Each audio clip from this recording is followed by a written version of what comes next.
Scientists discovered the largest water reservoir in the Oregon Cascades. It's hiding underground, holding more than twice the water volume of Lake Mead. Let me specify. It contains at least 19.4 cubic miles of water, which is almost 162 trillion bottles of water. If you drank one bottle a day, it would take you around 444 billion years to finish your stock. No wonder this underground aquifer discovery is so awesome. The Cascade mountain range, which contains the largest aquifer on Earth, stretches about 700 miles from Northern California to British Columbia. The high Cascades in Oregon have younger volcanic rocks, around 8 million years old. The Western Cascades are much older, 45 million years. They boast deep canyons and valleys. Scientists study the transition zone between these two areas to understand how water moved through volcanic rock and how volcanic processes had evolved over time. In the process, researchers measured rock temperatures at different depths. That's when the underground aquifer discovery happened. Normally, deeper rocks should be hotter because it's closer to the Earth's interior. But, to everyone's surprise, in several areas, the temperature stayed the same even at greater depths.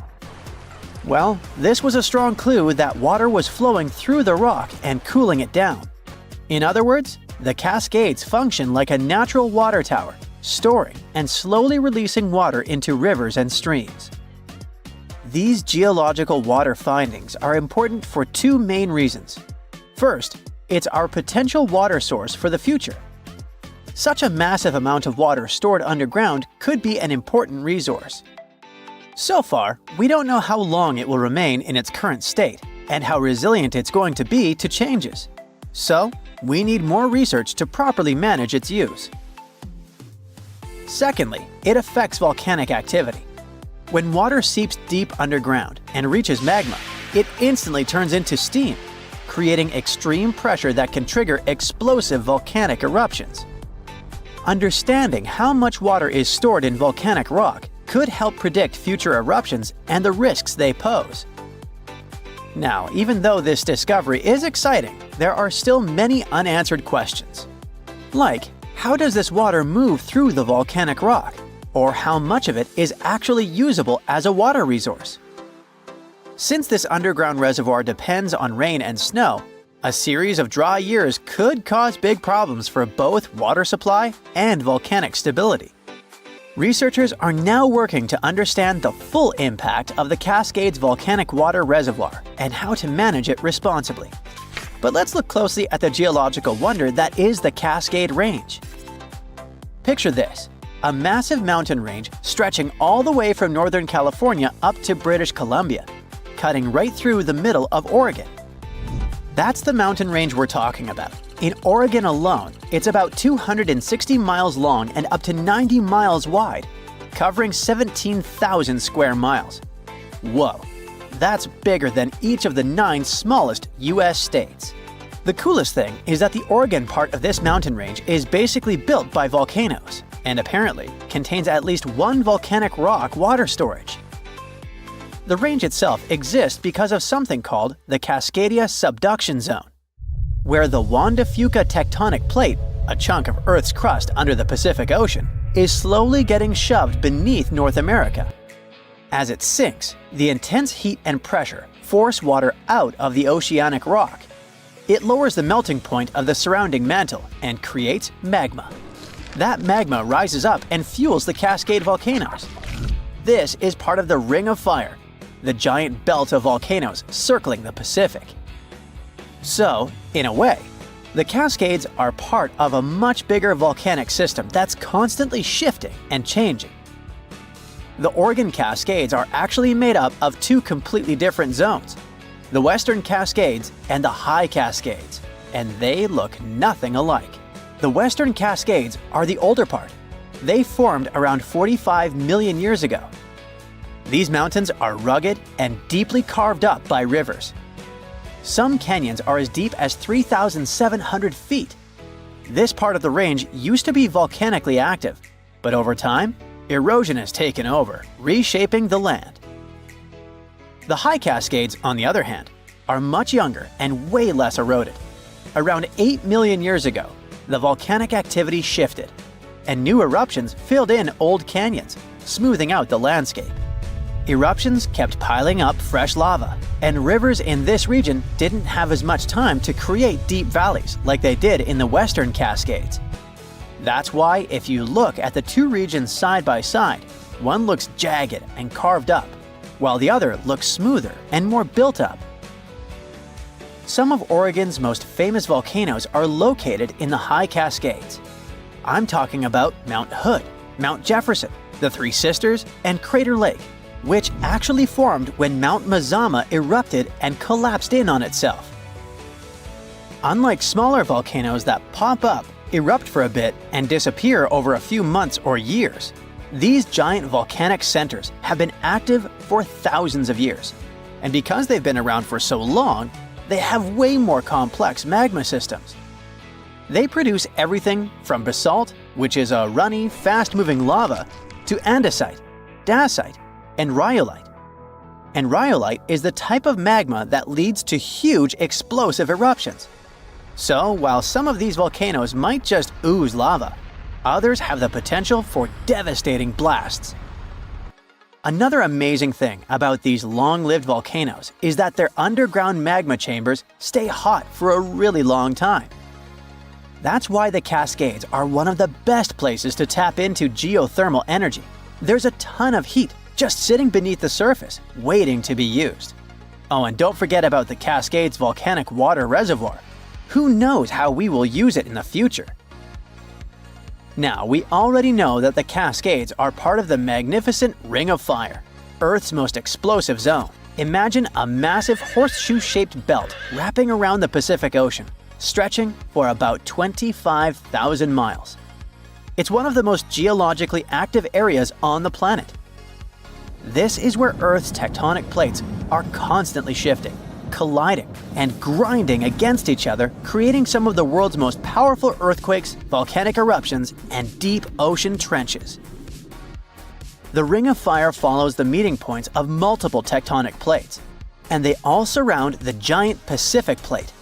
These plates aren't just sitting still, they're always on the move, pushing against or sliding beneath each other at their boundaries, known as fault lines. When this happens, you get everything from deep-sea trenches to towering volcanoes and violent earthquakes. One of the most extreme examples of this activity is the Mariana Trench, located east of Guam. At 7 miles deep, it's the deepest ocean trench on Earth. It was formed by a process called subduction, where one tectonic plate is forced beneath another, sinking deep into the Earth's mantle. The Mariana Trench is one of the most mysterious places on Earth. It's insanely deep, with crushing pressure and total darkness. So for a long time, people thought nothing could live down there. But it turned out that life existed even at the very bottom. In 2005, scientists found a tiny single-celled organism in the Challenger Deep, the deepest part of the Mariana Trench. They also came across colorful rocky formations and weird sea cucumbers. The Mariana Trench also has hydrothermal vents, which are basically underwater hot springs. Even though the water there is super hot and acidic, strange creatures and microscopic life forms still manage to survive there. The Ring of Fire is also responsible for 90% of the world's earthquakes. Some of the most powerful quakes in history have happened here, including the 1960 Valdivia earthquake in Chile, the strongest ever recorded, which hit a mind-boggling 9.5 on the Richter scale. But it's not just about earthquakes. The Ring of Fire is also home to about 75% of the planet's volcanoes. Some of the most famous eruptions in history have come from this region, like the infamous Mount Tambora in Indonesia. In short, the Ring of Fire is one of the most dangerous places on Earth, but it's also incredibly fascinating. Who knows what else scientists might discover in that region, like they discovered the largest water reservoir in the Cascades. Our planet has 5 oceans: the Pacific, Atlantic, Indian, Southern, and Arctic. Not counting Billy Ocean. But it seems there's a 6th one out there too. It's just that you can't see it. Scientists have found evidence of large amounts of water hidden in the transition zone. That's the boundary layer that separates the upper and lower mantle of our planet. That boundary goes hundreds of miles deep down below the surface. Natural diamonds usually form in the mantle, but at depths of up to 155 miles. Some of them are very rare. They may come from deeper depths. That was the case with this fascinating diamond that formed 410 miles below the surface. The gem was big enough for scientists to study it and determine what it was made of. They were surprised when the composition of this very rare diamond showed that it was formed in pretty watery conditions. Because of that, such a diamond wouldn't be worth much in jewelry stores, but it was priceless in the lab. So, could this mean there's an ocean under the surface of our planet? It would definitely get us closer to the idea Jules Verne had about this whole magical secret world inside Earth, including the ocean. But that's not exactly the case. The water is there, true, but it's not like you can enjoy the view watching waves splashing around like on the surface of our planet. The water is actually stored within the minerals. That's why this area is so wet. Let's now move to Africa to keep up with the story, or to be more specific, to a spot called the Afar region. It's part of Ethiopia and a place where three tectonic plates meet. Tectonic plates are large pieces of our planet's crust that slowly move. These movements cause earthquakes and produce volcanoes, mountains, deep underwater valleys we call trenches, and so on. And the Afar Valley is where the Arabian, Somali, and Nubian plates meet. Together, they form an intersection in the shape of a Y. Why? Let me tell you. These plates are moving all the time. The Somali plate is moving southeast toward the Australian and Indian plates. The Arabian plate is moving north, getting closer to the Eurasian plate. At some point, it will close the Persian Gulf. This movement of plates has created something we call the Great Rift Valley, considering there are, all these cool rifts. The Aden Ridge to the east, the Red Sea Rift to the west, the Oculus Rift and the East African Rift to the south.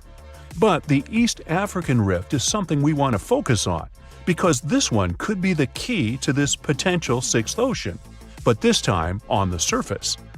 A continental rift is a spot where two tectonic plates that form a single continent start to separate. Here it's the Somali and Nubian plates. Together, they're parts that make up Africa. If they keep moving in separate directions, this currently continental rift may become what we call an oceanic spreading ridge. In other words, when the plates are far enough apart from each other, there will be an enormous crack between them. This way, magma will freely flow up from beneath them. It'll be cool and eventually start creating a new ocean floor. Africa will be split into two parts, and there will be a new ocean flowing between what will turn into two mini-continents. Nope, it's not time to get your swim trunks and sunscreen yet. Even if the Somali and Arabian plates do move far enough to form an oceanic spreading ridge, it'll take millions of years before this happens. So I guess it's more interesting to stick to exploring this sixth ocean below the Earth's surface for now. The idea of subsurface oceans goes beyond the borders of our planet. It's possible many moons and planets out there have them too. Our home planet is the only one we know about with consistent bodies of liquid water on the surface, true. In our solar system, we circle around the Sun in something called the habitable zone. The temperature and atmospheric pressure within this zone allow water to remain in liquid form all the time. But a couple of moons in our solar system could also contain significant amounts of water under their surface. Enceladus, one of Saturn's moons, is the first one. Enceladus is a small frozen ball 7 times smaller in diameter than our moon, but it's the 6th biggest moon of Saturn. Nearly a decade ago, a spacecraft found evidence that there was a large ocean under its surface. It found and sampled water from the eruptions that resembled geysers. A geyser is a rare type of hot spring that erupts and sends jets of steam and water into the air. Like Old Faithful in Yellowstone? Well, this water was erupting through fissures in the ice at the south pole of the moon. That means there might be a liquid ocean under the thick layers of ice. The ocean there is almost nothing like ours. The ocean on Earth is relatively shallow, on average 2.2 miles deep, and it covers 3/4 of our planet's surface. It gets colder the closer you come to the seafloor, and is warmer if you stay close to the surface because of the sun's rays. But the subsurface ocean on Enceladus is at least 18 miles deep. It's cooler at the top because that part is near the ice shell, and warmer at the bottom because of the heat coming from the moon's core. But both our ocean and the ocean on Enceladus are salty. Enceladus is one of the few places in our solar system that has liquid water, which makes it an interesting spot to search for signs of life. Another one is Europa, one of Jupiter's moons. Scientists think similar eruptions of water could be happening there. Knowing there are such geysers there tells us these moons have their own source of energy. Maybe the energy that makes the water erupt comes from gravity or radiation. The same energy could keep a large body of liquid water under the ice. It could even support some forms of life. There are thousands of planets beyond our solar system that orbit other stars. Some are even in the habitable zone. Over 1/4 of the ones that we know about could have liquid water, but the majority of them probably have oceans under their surface, like Enceladus and Europa. Pluto might be on this list too, since it's possible it hides a liquid ocean under its thick frozen shell. This subsurface ocean likely formed long after the dwarf planet did, after the heat coming from radioactive elements in Pluto's core melted some of its ice. There's also something called water worlds. Those are moons or planets with global oceans that are more common than we thought.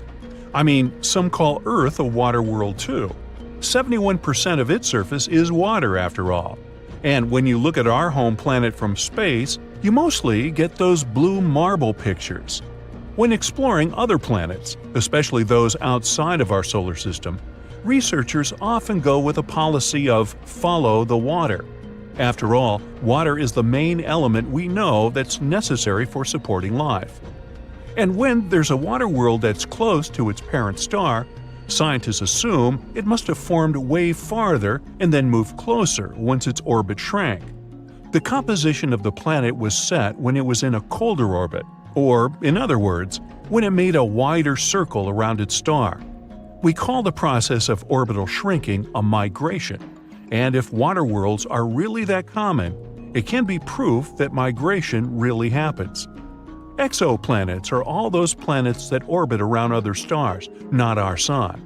Some exoplanets may have oceans that are way deeper than any of those in our solar system, hundreds or even thousands of miles deep. Our Mariana Trench is scary, and it's not even 7 miles deep. And those exoplanet oceans are, wow, almost bottomless. Back in 2018, the biggest active underwater eruption ever happened, at least the one that we could officially record. Scientists followed earthquakes that struck the area in the western Indian Ocean off Madagascar. Between 2018 and 2021, over 11,000 earthquakes struck a small island called Mayan between Madagascar and Mozambique. The strongest one had a magnitude of 5.9. Until then, this area had been pretty peaceful. There had only been 2 earthquakes recorded over 50 years. Along with regular earthquakes, there were also some unusual seismic hums, like earthquakes at pretty low frequencies, forming deep underground. People couldn't feel those hums at the surface, but researchers around the world discovered them and realized they were related to volcanic activity no one actually noticed coming. Something strange happened. That underwater eruption created a giant skyscraper-sized volcano. This new underwater volcano turned out to be around 1.5 times the height of One World Trade Center in New York, and almost 10 times bigger than the Statue of Liberty. The area where it appeared had been explored in 2014, but it was almost flat, peaceful, and empty back then. Now, there is an actual volcano nearly 8,500 feet below sea level. The volcano gets its magma from a super profound reservoir located nearly 34 miles underground. It's the deepest reservoir of volcanic magma that we know about. The Earth has layers, and the middle one is kinda chunky. It's very much like peanut caramel filling many chocolates have. Research shows there are probably hunks of oceanic crust deep inside the Earth's liquid mantle. They're stuck there, creating large lumps in something that was supposed to be a smooth layer. Our planet has a rigid outer layer. It includes a hot upper mantle and cracked crust. The hot mantle moves and churns all the time, making the crust at the surface move too. This way, the oceanic crust dives into the depths and makes huge magma plumes go up toward the planet's surface. Scientists even found an ancient piece of the Pacific Ocean hundreds of miles underneath China. Those are the old remains of the Pacific seabed from long ago, and they were pulled downward below Earth's surface into the mantle transition zone. This rocky slab that used to be at the bottom of the ocean is made of the crust and some solid parts of the upper mantle. Most of the volcanic activity on our planet happens where we don't even see it, under the surface of the ocean. About 70% of all volcanic activity happens in the oceans, and mostly in the area of the South Pacific, with over 1,100 volcanoes squeezed into that area. Coastal cliffs, mountain changes, soils, and sediments that line valleys. These are only a small portion of the rocks on our planet. Oceans hide so much more deep down below the Earth's surface. In between the Earth's surface and its core is the mantle. It's a warm, thick layer of rock that moves and flows constantly. Some hundreds of miles below, there's a place where diamonds grow. As they form, they go through high temperatures and pressure, after which they eventually freeze. That way, when they arrive at the surface, scientists can explore their structure, find out how they formed, and understand better what's going on in the depths of our planet. Thanks to diamonds, they realized the mantle was very wet, and it possibly contained much more water than all the oceans on Earth. Our planet is eating up its own oceans. As its tectonic plates move, dive, and go beneath one another, they drag huge amounts of water into the Earth's interior. The water beneath the surface of our planet can help with developing magma and lubricate faults, which actually makes earthquakes more likely to happen. Water is actually stored in the minerals. It gets incorporated into the planet's crust when new oceanic plates form. They go through the process of bending and cracking as they grind under other plates, and huge amounts of water then go deep into the crust and mantle. Scientists research an area that's 18 miles under the surface. They realize these zones pull 3 billion teragrams, which is more than 2 billion pounds. Any ocean is like a whole new world. There are incredible sceneries below the surface, magnificent waterfalls, lakes, and rivers. There are thick layers of salt beneath the seafloor, and rivers and lakes form because seawater goes through those layers and dissolves them, creating something that resembles pools. The dissolved salt makes the surrounding water denser. That water then settles there, which eventually forms underwater lakes or rivers. But there are also mountain chains, trenches, canyons. There's a canyon in the Bering Sea with more than 8,500 feet of vertical relief. This makes the Grand Canyon look way smaller than it is, since the underwater canyon is nearly 2,500 feet deeper. Deep parts of the ocean are really cold. The temperature of the water can be about 40 degrees, but at the bottom, water can get boiling hot. There are hydrothermal vents in the seafloor. Those are the hot springs located at the edges of tectonic plates. The water they release can reach a temperature of up to 750 degrees Fahrenheit, but the pressure at such depths is very intense. So intense, no human being can handle it. Still, it's the pressure that keeps the water from boiling. Ocean depth is on average 2.3 miles. Light waves can still enter at 3,280 feet, even though it's in a very small amount. So all the mysteries hidden below that point remain in total darkness. The actual illuminated part of the ocean goes until 600 feet. Even though the sun gives us light, most of our planet is dark all the time. It's all because of the oceans, covering over 70% of our planet. The loudest sound that came from an ocean, and of the loudest sounds ever recorded, came from an ice quake. It was so loud, researchers picked it up by sensors more than 3,000 miles away. There was a seismic activity that made frozen ground break down. The Antarctic ice sheet is bigger than the continental part of the United States and Mexico together. A big iceberg from Antarctica holds over 20 billion gallons of water, which could make a 5-year water supply for 1 million people. Humans can generally drink sea ice, although we can't drink seawater. As time goes by and the ice ages, the brine trapped between ice crystals drains out. That way, ice becomes fresh enough to consume it. If all the ice sheets and glaciers we have on the Earth melted at the same time, the sea level would rise another 260 feet, which is just a little shorter than the Statue of Liberty, the height of a 26-story building. Clams live long enough to tell us more about oceans past. Ancient mollusks can live for more than 500 years. To learn more about a tree, you can use its rings to see how old it is. To learn how old a mollusk is, you can examine its rings within the shell and tell. This is also how scientists get information about the ocean, climate, and whatsoever. Clams can help take a look at what happened about 1,000 years ago. The Earth doesn't have 4 but 5 oceans now. The new one, called the Southern Ocean, was officially recognized only a few months ago.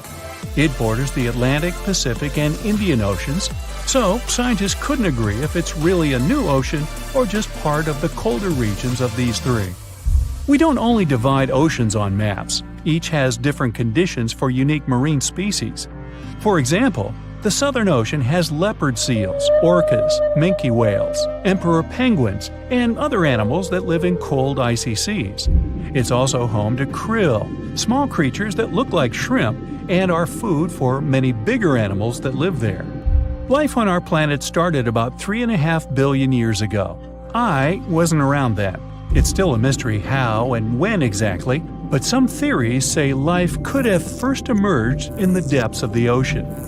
A few years ago, scientists found microscopic tubes and filaments within rocks formed about 4 billion years ago. These rocks are fragments of ancient oceanic crust. Also, these tiny tubes and filaments are similar to microbes that can still be found on hydrothermal vents in deep parts of the ocean. The idea is these living cells found conditions to stay alive in tiny rocky pores inside the chimneys of those vents, and started the amazing adventure of the evolution of life on our planet. You're chilling in Hawaii, on the island of Oahu. A friend calls you up. Hey, I'm here too. Meet me in Maui. Great, but how do you get there?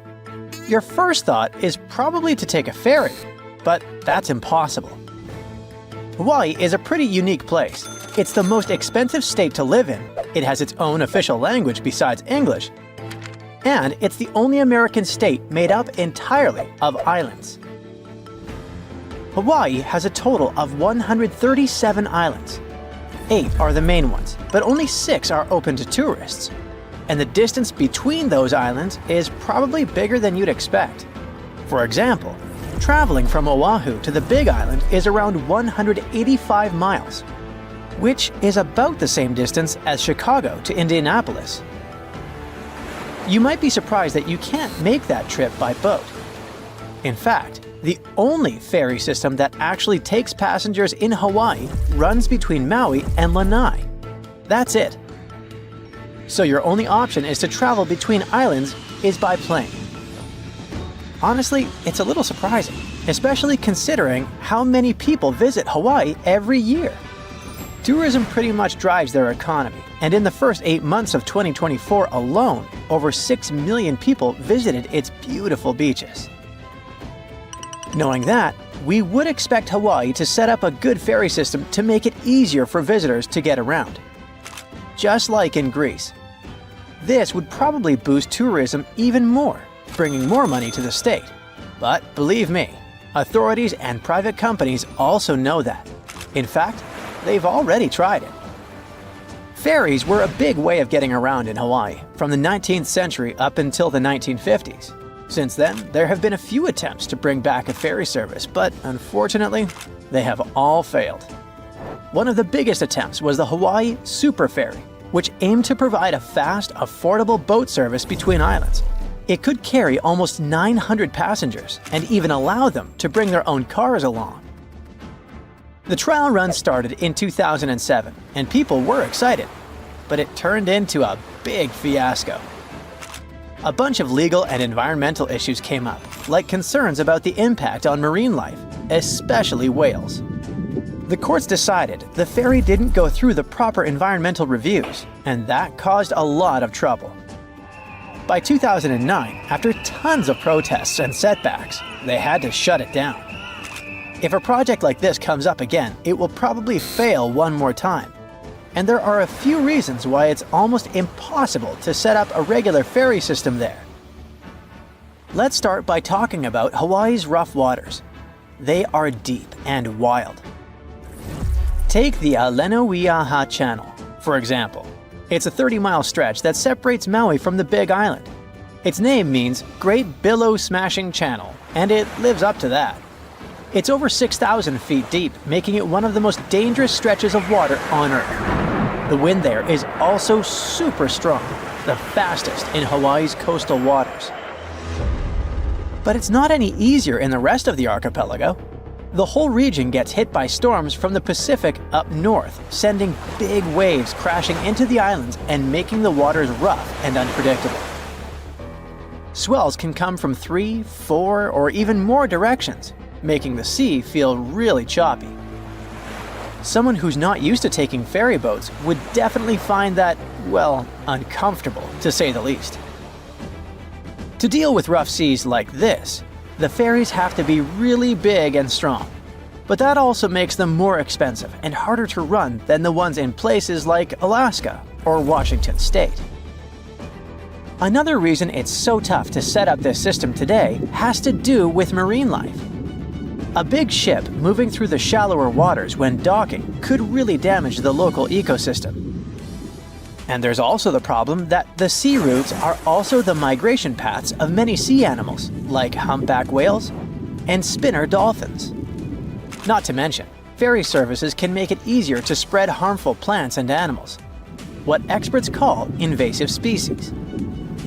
See, Hawaii's ecosystem is super unique because it's been isolated out in the middle of the Pacific. When we talk about plants and animals that are native to Hawaii, we mean they got there on their own, no humans involved. They arrived with the help of waves, wind, or even birds flying over. But events like these are super rare, so for over 70 million years, their plants and animals didn't have to deal with outside competition. That's made them really fragile. So, when new species get brought in by us, it can be a big problem, and they could end up harming the environment. Hawaii's already been battling invasive species like fire ants, coqui frogs, and Meconia, a fast-growing plant from South America that takes over native forests. People there worry that ferries, which carry cars and cargo between islands, could accidentally spread these invaders even more. Like we mentioned at the beginning of the video, the long distances between their lands don't really help either. For example, if you were to travel from Oahu to the Big Island of Hawaii by boat, it would take around 30 hours, and that's without any stops. The same trip by plane takes about 50 minutes. Ferries that cover long distances are much more expensive, so they need a much bigger demand to make them profitable. On top of that, the state doesn't really have the infrastructure, like enough ports and terminals to support the operations. So setting up new routes is pretty much out of the question. Airplanes, on the other hand, are a different story. The air travel industry in Hawaii is already well established and super competitive. That means flying is still the most practical option in Hawaii. Planes are quick, they don't make you seasick, and are pretty affordable, usually costing around $100 for a round trip.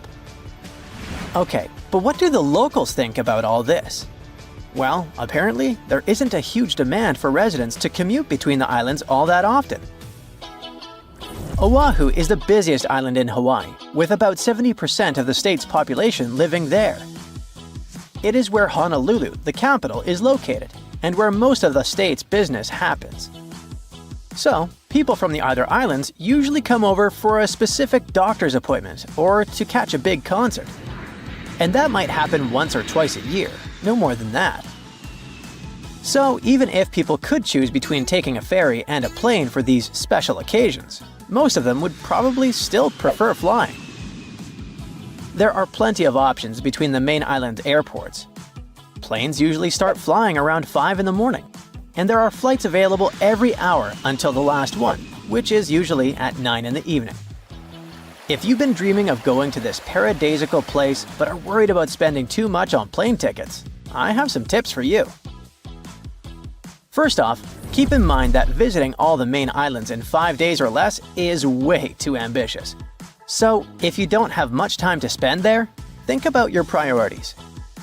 Each of the 6 islands open to tourists has its own vibe and activities. But you don't need to visit them all in one trip, and you can save some money by sticking to fewer islands. You can still explore the diversity of the islands by picking 2 that offer a nice contrast to each other. For example, while Oahu has that bustling city energy, Kauai has a much more relaxed vibe. Also, flights in the morning are usually cheaper, and it might be better to fly on a weekday rather than the weekend, although the price difference isn't usually huge. Hopefully these tips will save you some cash while still having an unforgettable island hopping adventure in Hawaii. Don't forget to share this video with a friend who's also dreaming of exploring these amazing islands. Wow, this port is so buzzing. Thousands of people come here every day to work, cargoes come and go, fishers are weighing their catches for the day, and even posh cruise ships pop in here to show this idyllic place to all the people on vacay.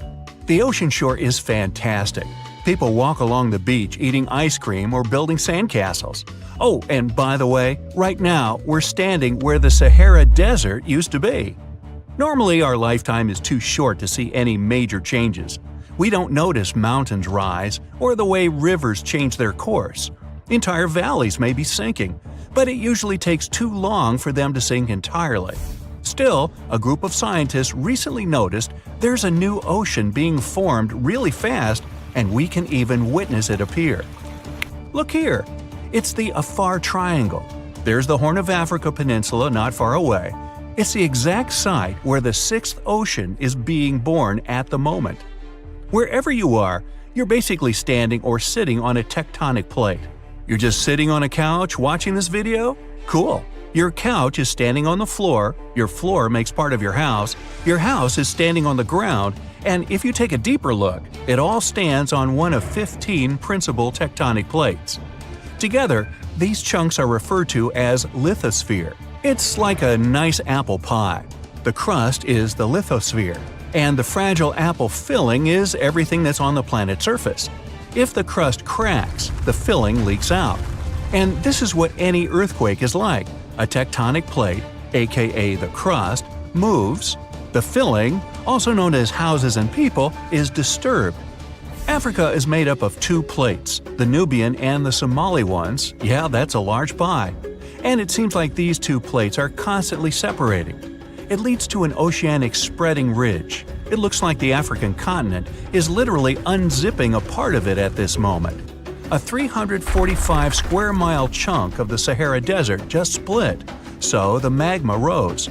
It triggered a series of earthquakes across Ethiopia, Eritrea, and Djibouti. And it's not just some minor earthquake. There are lots of fumes rising from those fissures, and it smells like sulfur. Phew! The eruptions slowly push the old lava sediments away, which is followed by creation of the new seafloor. The crack is filled with magma, and when it cools, it forms the new oceanic floor. If this process doesn't stop, the Red Sea will finally flood the area, forming the 6th ocean, and Africa will be split into 2 parts. So we'll basically have 2 Africas. But wait. Neither you nor your grandchildren are going to see that 6th ocean. You'll only have 5 of them throughout your life. Same with our future generations. Same old Pacific, Atlantic, Indian, Arctic, and the Southern Oceans. Before the oceanic floor gets solid, and before the Red Sea actually starts flowing in there, many thousands, if not millions of years must pass. The continents move as fast as your nails grow. And imagine that the longest nail ever seen in history was the thumbnail of an Indian man reaching almost 6.5 feet before he cut his nails. It took them almost 60 years to grow it. Now think how far the continents will have to move by the time you celebrate your 100th birthday. Spoiler, it's not going to be very far. But anyway, you can witness some minor changes that take place even now. All those cracks that may not seem that significant so far make all the landscape in the Afar region look really unique. There's a couple more reasons for this uniqueness. Meet Erta Ale in Ethiopia, the volcano famous for its world's longest-lasting lava lake. It's located in the Afar Depression, also known as the Afar Triangle. By the way, depression refers to the sunken area. There's nothing sad about it. It's not the only volcano in this area. Eritrea, known as the Nabro volcano. It's never erupted, yet the lava in this area is pretty active. More volcanoes are to come because of the tectonic plate movements. They pull away from each other, and the Earth's crust gets thinner. The weaker the area is, the more volcanoes there are. Okay, the plates are separating, and it's kind of inevitable. It's just the question of time. This process is also called the Afar plume. We'll get more volcanoes, it's inevitable either. But how does it happen? Remember that apple pie? Yes, it was delicious. Well, things are actually much more complicated. The outer layer we walk on is relatively delicate and is made up of multiple broken pieces. It's like the eggshell or a lattice top on a pie. Let's take a deeper look at all the ingredients of this pie. If you cut a slice, you'll see it's made up of many parts, and there's something called the asthenosphere under the lithosphere. It's part of the Earth's mantle. Yeah, complicated. So the asthenosphere gets heated from within, and it rises, just like the dough when you put it in the oven. Remember those cracks on the surface of a freshly baked loaf of bread? Man, I'm getting hungry. Anyway, this is basically what happens to the Afar Triangle, and those cracks make this area split, creating those famous rifts and valleys that will possibly become so large and will probably get flooded so that the world's sixth ocean will appear there soon. Or not. Nobody's sure about it. Okay, but since the tectonic plates and, which is logical, all the continents are always on the move, we'll probably have more continents in the future. The answer is yes and no. If a part of Africa does split, we'll get one more continent, which is going to be even smaller than Australia. But there's one more possible way of how things will go. Chances are, in the next 250 million years, in the distant 250 million years, there will be no more transatlantic flights. And a walking trip from Japan to Chile will be possible too.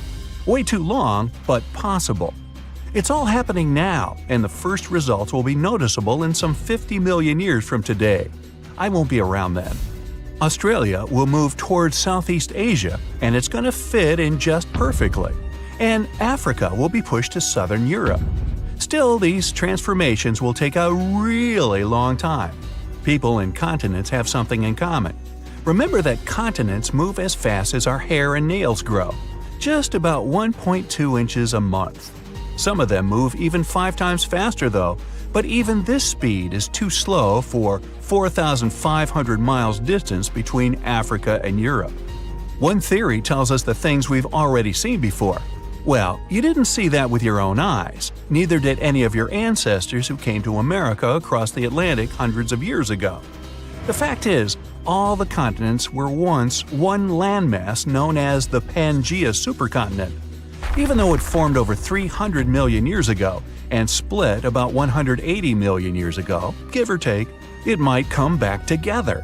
So kangaroos can easily migrate from Australia to the UK if they feel like it, but the latter might be accidentally crashed while all the continents merge together. The Americas would collide, Antarctica would drift to them, and it all will merge with the already collided Africa-Eurasia. In this scenario, one large ocean and one large continent will appear, namely Novo Pangaea. Another possible scenario claims the continents might merge into the uniform landmass or form a circle with a large sea inside and the super Pacific Ocean outside. This continent is referred to as Pangaea Ultima. The third theory might be already coming to life. The Pacific and the Atlantic Oceans might just cease to exist, forming the new ocean basin. Eurasia will be split to form a new ocean, and all the continents will migrate to merge into the supercontinent Orica. And the fourth and last theory claims that the Pacific and the Atlantic Oceans will remain almost unchanged, and all the continents but Antarctica will merge into one, leaving poor Antarctica even more isolated and abandoned than it is now. Nah, don't feel bad. Since all the continents keep drifting northwards even now, it's quite probable that almost all of them will meet up somewhere at the North Pole. The snowpack over your head splits in two right in front of your eyes and starts tumbling down in the frozen slope to its resting place far, far below. Anything in its way is crushed under the immense mass of snow and debris. You're witnessing an avalanche, one of the most dangerous natural disasters. But what if I tell you about another kind of avalanche, no less blood-chilling than the mountain one? And the most bizarre thing about it is that it occurs underwater. Underwater avalanches are powerful and disastrous natural phenomena, often much more dangerous than land ones. They have the potential to wreak havoc on the entire planet, leading to catastrophic consequences. The most alarming thing? They occur all the time under the surface of the ocean, impossible to see, predict, and extremely difficult to measure. Such avalanches can get 100 times larger than land ones, and they pose a great risk to the world's communications, capable of leaving the entire planet without the internet. But we'll talk about it a bit later. First, let's go 60,000 years back into the past. We're near the northwest coast of Africa, ready to witness the colossal scale and devastating impact of a ginormous underwater avalanche. It started as a quite small underwater landslide in the Agadir Canyon. At first, it was just 0.35 cubic miles of material, but in no time, this mass increased more than 100 times in size while traveling across the Atlantic Ocean floor. As the avalanche sped up and grew, it picked up gravel, sand, rocks, and mud. It carved a devastating path through one of the world's largest submarine canyons, wiping out all forms of animal and plant life on its way. The disastrous flow was so powerful that it literally eroded a 250-mile stretch of the canyon, cutting hundreds of feet into its sides and damaging a total area of 1,740 square miles. That's the area of more than 3.5 New York cities. As for the force of the flow, it was so immense that it propelled massive boulders up the canyon walls to heights of up to 430 feet. Before scientists discovered the evidence of this catastrophic event, they had seriously underestimated the scale of destruction caused by submarine avalanches. By the way, these devastating catastrophes can start not only far away in the ocean, but also at estuaries. Let's go back to 14 January 2020 and see for ourselves. A turbidity current, a rapid, downhill flow of water containing a lot of sediment, rushed more than 680 miles from the Congo River estuary in the deep sea. This current appeared due to two factors: terrible flooding along the Congo River in late December 2019 and unusually large spring tides. This resulted in an avalanche of sand and mud. Its volume was equivalent to 1/3 of all the sediment produced annually by all the rivers in the world. This sediment avalanche accelerated, increasing in speed from 17 feet per second in the upper part of the Congo Canyon to 26 feet per second when it reached the end of the channel, almost 700 miles away from the coastline. This route made it the longest avalanche of sediment ever measured on our planet. 2 days later, the flow reached the deep ocean. The avalanche broke 2 seabed telecommunication cables, cutting internet data speeds all the way across West, Central, and South Africa. Now, before this disaster, scientists considered that measuring powerful deep-sea avalanches was impractical. But the sediment flow in the Congo Canyon could be monitored directly, finally allowing researchers to assess how major river floods connected to the deep sea. They also concluded that how often underwater avalanches occurred depended on where the observer was. Seafloor canyons that are close to river mouths can experience several tiny avalanches per year. Other systems, far from river discharges like the Agadir Canyon, can only have one monster of an avalanche every 10,000 years or so. You're likely wondering, what can trigger an avalanche under the surface of the ocean? Well, earthquakes, typhoons, high tides, river floods, and even volcanic eruptions. And due to our changing climate, such events become more and more frequent and intense. At the same time, these triggers don't mean that an avalanche is bound to happen, nor do they relate to the scale of the event. See for yourself. In 1755, a powerful earthquake hit the coast of Portugal, wiping out large parts of Lisbon. Tens of thousands of people lost their lives during that disaster, but it only triggered a tiny underwater avalanche. And in 1929, a large earthquake off the coast of Newfoundland, Canada, triggered the largest underwater avalanche ever recorded. The flow traveled at a speed of 42 miles per hour, carrying boulders, sand, and mud. It snapped 11 seabed cables on its journey downhill. The avalanche was so powerful, it produced a tsunami that claimed the lives of 28 people along the coastline. Now, submarine avalanches are totally invisible because they happen deep under the ocean surface, which makes them extremely hard to study. But we must find a way because these flows are super important. They transport sediments, nutrients, and even pollutants across the ocean floor. So, a research team from Liverpool decided to unravel this mystery. Over the last 40 years, they've collected more than 300 samples from the ocean floor. Combined with seismic and bathymetric data, which is a fancy word for ocean mapping, they managed to reconstruct a massive submarine avalanche. It was the first time an underwater avalanche of this size was mapped out. An even cooler thing, the event itself started off pretty modestly, but it quickly evolved into a colossal avalanche that grew to more than 650 feet tall. To put that into perspective, imagine a skyscraper-sized avalanche zooming from Liverpool to London, cutting a trench 100 feet deep and 9 miles wide. Then it spread out over an area bigger than the UK, covering it with several feet of sand and mud. That's like burying a whole country. These findings are actually a big deal because they show that even a small underwater landslide can turn into something massive and super destructive. But that's not the worst. Think about undersea internet cables, which are essential for global communication. There are more than 550 active seafloor cables around the world. Their combined length is a whopping 870,000 miles. That's enough to wrap around our planet 35 times. When a submarine avalanche breaks seafloor cables, the effects are usually super expensive and devastating.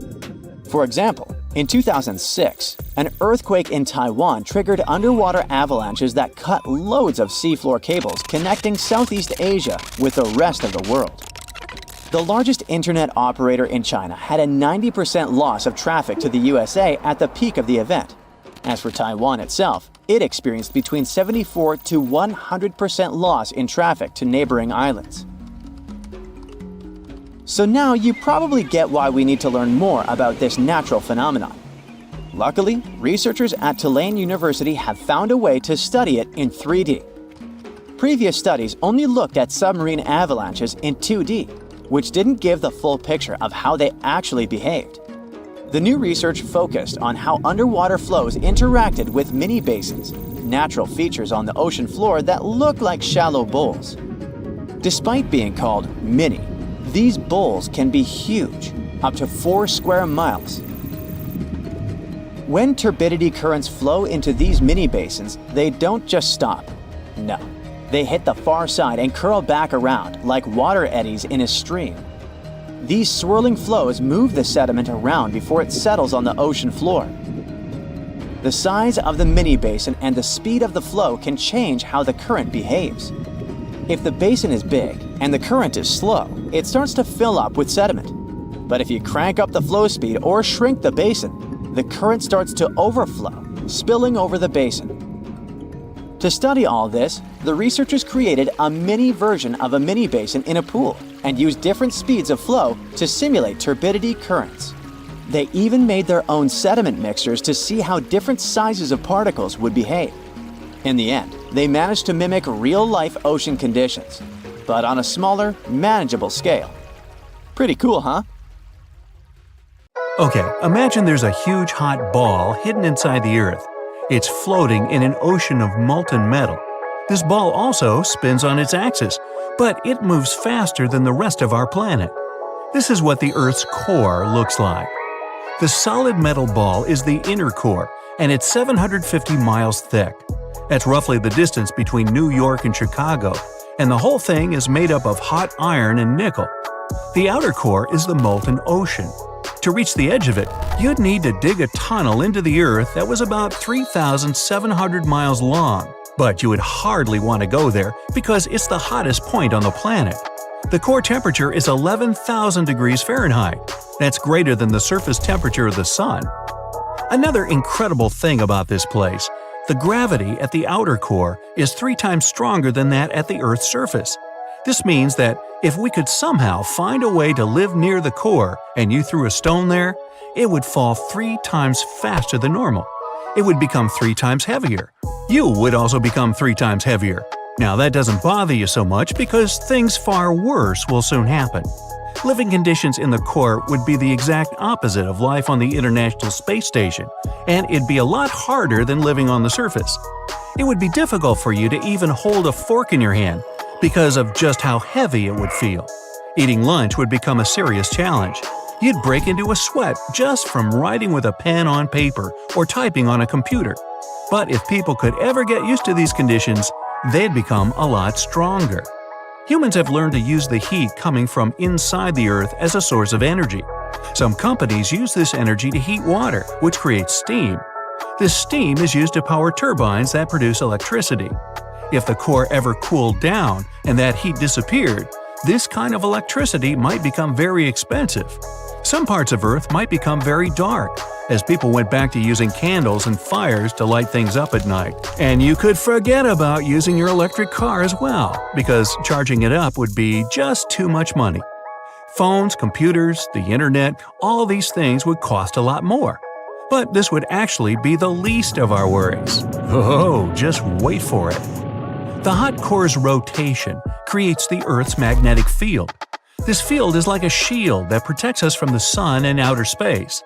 If the shield disappears, solar and cosmic radiation would pass through the atmosphere.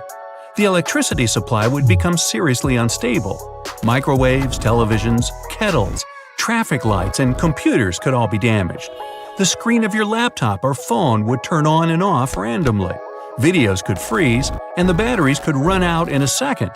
Satellites would stop working, which means there wouldn't be any GPS system to rely on anymore. Say goodbye to navigating with your phone's map. Radio equipment would also stop working, so you wouldn't be able to make calls or send messages. Even now, when our magnetic field is working normally, solar flares can still create magnetic storms that disrupt electronics and affect people's health. Some people are sensitive to these storms and can get really bad headaches. If the magnetic field disappeared completely, every person on the planet, along with plenty of animals, would get seriously painful migraines. Scientists would have to invent special helmets that protect people from exposure to the magnetic storms. If the core cooled down and you became lost in a forest, it would be really difficult for you to find your way home even with simple equipment. Without the magnetic field created by the active core, your compass needle would no longer show where north, south, east, and west were. You would see the birds in the sky going crazy. They wouldn't know what direction to fly in for the winter, because south would no longer exist. In fact, no animal would be able to migrate anymore. In the sky, the location devices on planes would stop working. That means no more air travel until people find a new way to navigate. But hey, let's look on the bright side, because that's what we do here. You wouldn't have to go to the North Pole to see the northern lights anymore. Auroras would appear in the night sky everywhere. These occur because charged solar particles run into the magnetic lines stretching from north to south. But these lines will disappear if the Earth's core cools down, and the particles will light up the sky all over the world. A frozen core also means the tectonic plates will stop moving. There will be no more earthquakes anywhere in the world. But that's not as good as it sounds. The movement of these plates creates faults on the Earth's surface. They give us access to important minerals. With no more movement, producing fuel could become a lot harder. The price of gas might go up. Most people would have to stop driving their cars. There would be a lot more bikes and horses on the road, maybe some llamas. Volcanoes would also stop erupting. If the core cools, the magma cools. People who live near large active volcanoes would no longer need to worry so much. But there would be a downside to this. Volcanoes contain a huge amount of useful substances and minerals. The soil around volcanoes is very fertile, which is really good for agriculture. So more people would now have to eat artificially created food. There would be big problems with the supply of natural food products. Only rich people might be able to afford that classic tomato and cucumber sandwich. But the worst thing would be the long-term exposure to radiation, which is seriously bad for our health. More radiation means that the risk of getting diseases would be much higher. People would have to build special shielding to protect themselves from solar radiation. It would be way too expensive to cover the whole planet with this technology, so we just create separate shields for each city. Just imagine the side of every city covered by a huge protective dome. In this radioactive world, movement between cities would only be possible in special closed transport. People would need to wear protective suits. You wouldn't be able to go to the countryside anymore. Anyone still living in a village or small town without much funding would be forced to live underground to protect themselves. Plants and animals would also have problems. Herbs, flowers, and trees would receive huge doses of radiation and wouldn't be able to bloom. Livestock wouldn't be able to eat grass and hay. Milk, cheese, and yogurt would be in real short supply. Plants would have trouble producing oxygen. The magnetic field not only protects us, it protects our atmosphere. A frozen core and no magnetic shield means that the solar wind would destroy the atmosphere in a few hundred years. The conditions on Earth would be changed completely. Humanity would no longer venture outside its protective domes with their artificial atmosphere. Instead, we'd have not only our cities, but also the last surviving pieces of nature, our trees, lakes, grass, meadows, and flowers. Everything left outside the domes would turn into a scorched desert. This is what happened to Mars. The red planet has no seas, oceans, and lakes. Some scientists believe it's completely dry because its magnetic field disappeared. With no protection, Mars lost most of its atmosphere, and the sun's wind swept away all of the surface water. But of course, this is just one of many theories. This took place billions of years ago, and no one can say exactly what happened. But don't worry, our planet won't turn into Mars anytime soon. The Earth's core is cooling very slowly.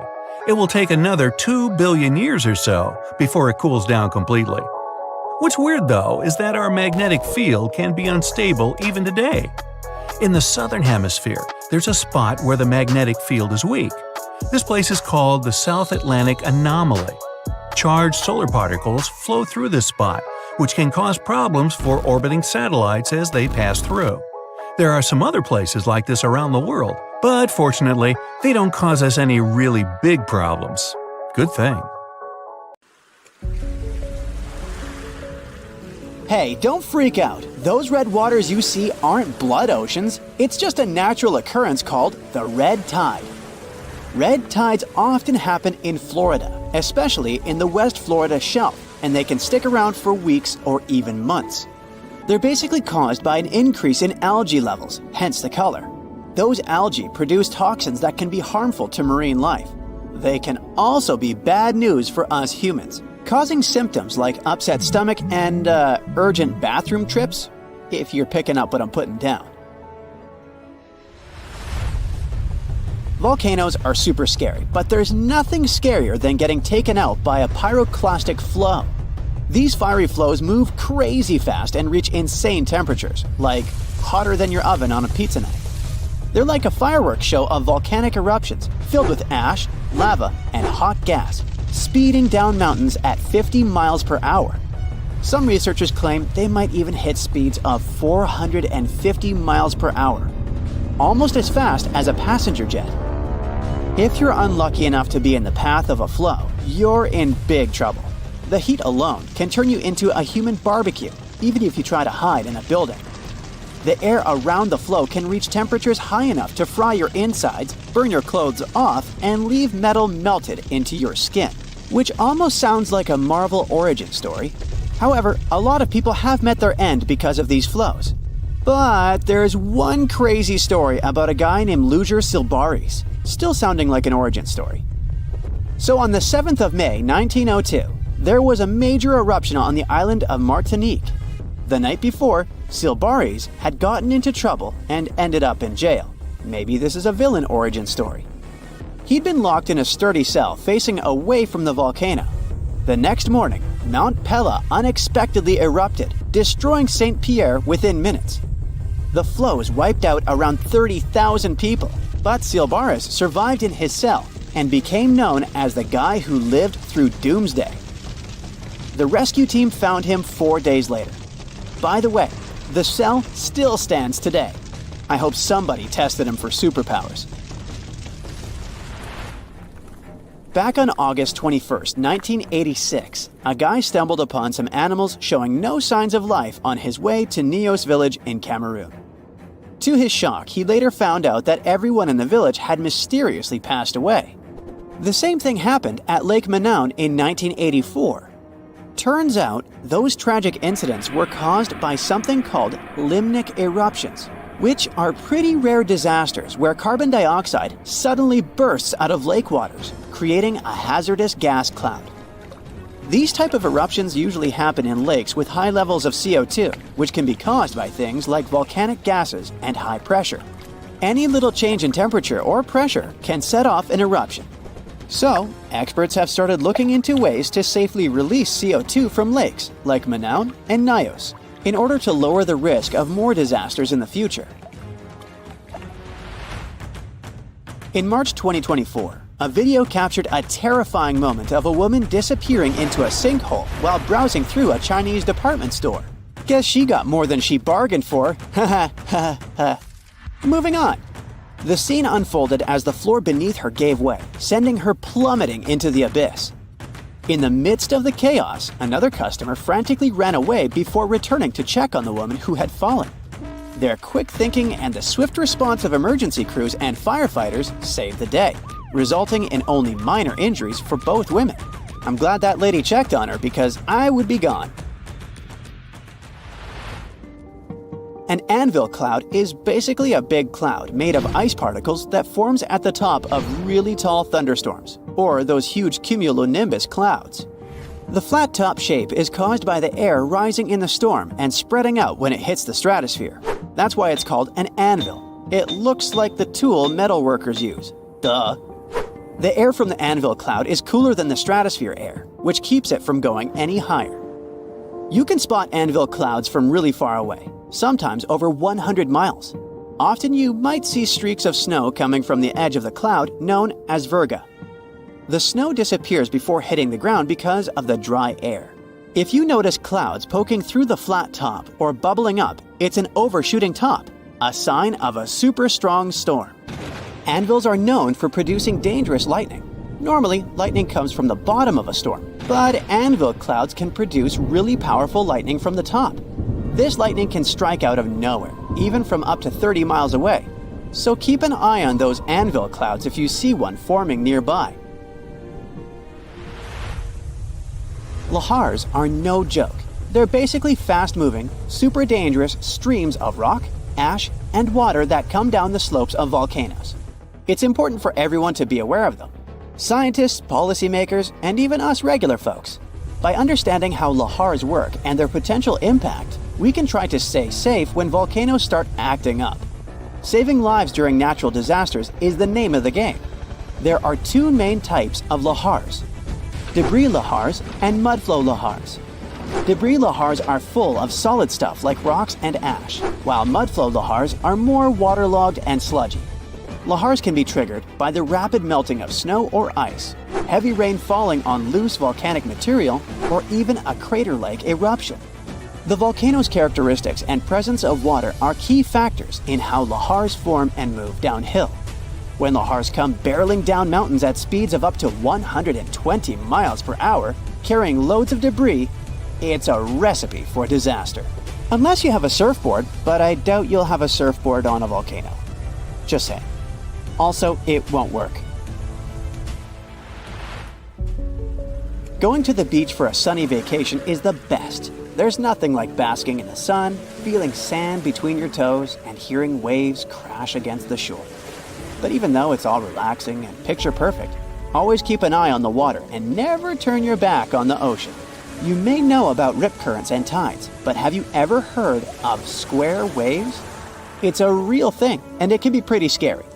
Square waves, also known as cross seas, happen when two swells meet, forming a unique square pattern that looks like a checkerboard. They can be found along coastal areas, and while they are rare, they can create waves up to 10 feet high and make it tough for boats and swimmers to maneuver. If you find yourself in the water with square waves, you might feel like you're fighting against two different currents. The best thing to do is to not go too far out to begin with, and get out of the water as soon as the waves become too strong. Square waves are more dangerous for boats and ships, so it's best to stick to the shallow waters and stay safe. Whirlpools and maelstroms are powerful natural forces that have scared sailors for years. They happen when certain weather and current conditions come together just right. Most of them are safe if you stay away, but let's see what they really are and how they form. A whirlpool is basically water that starts spinning when two currents meet, or one current hits something solid like a wall. They can be big or small, depending on the speed of the water and waves. Most aren't dangerous, but there are also maelstroms, which are large, forceful, and violent whirlpools, caused by ocean tides and narrow straits. Tidal currents in places like Norway's Saltstraumen and Moxstraumen can create massive whirlpools. Scotland's Corrivrecken whirlpool is one of the world's largest. Other examples of whirlpools can be found in Japan, Canada, and New Zealand. Are they portals? They're definitely not portals. Researchers have recently looked into ancient underwater volcanic eruptions and how they affected Earth's climate. They studied materials from Bronze Age eruptions to learn more about their scale, dangers, and impact on climate. For example, one eruption about 3,600 years ago in the Aegean Sea caused chaos in Santorini. The study focused on this event to understand its importance. By analyzing volcanic deposits, the researchers gained insights into how future eruptions could affect climate. They discovered that sediment waves from shallow underwater eruptions could lead to tsunamis and impact the ocean floor. These findings help us understand how underwater volcanic eruptions relate to the marine environment, which can help us predict climate changes in the future. On January 14, 2022, residents of Anchorage, Alaska, heard a series of loud bangs. They didn't stop for a half an hour. As they found later, the source of the bangs was almost 6,000 miles away in the Tongan archipelago in the southern Pacific Ocean.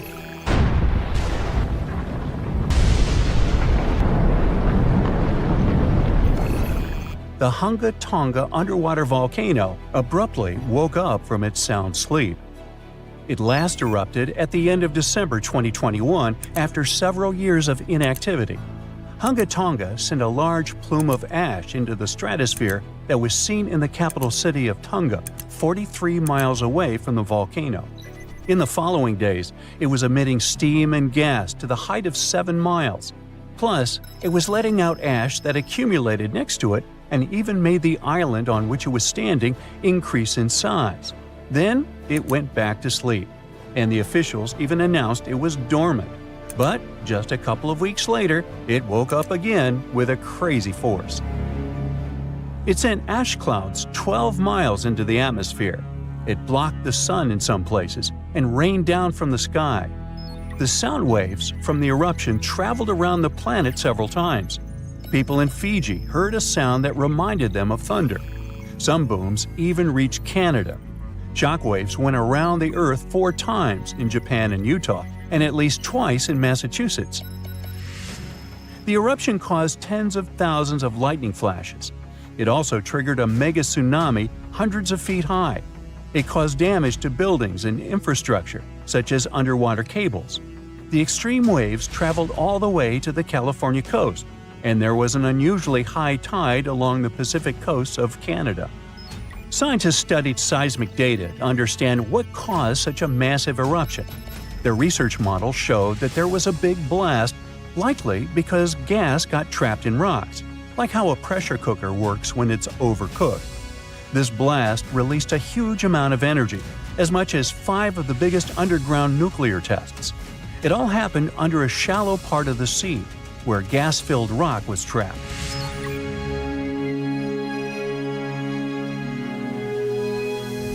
Now, normally when a volcano erupts, the fumes cause a temporary cooling effect on the Earth's surface.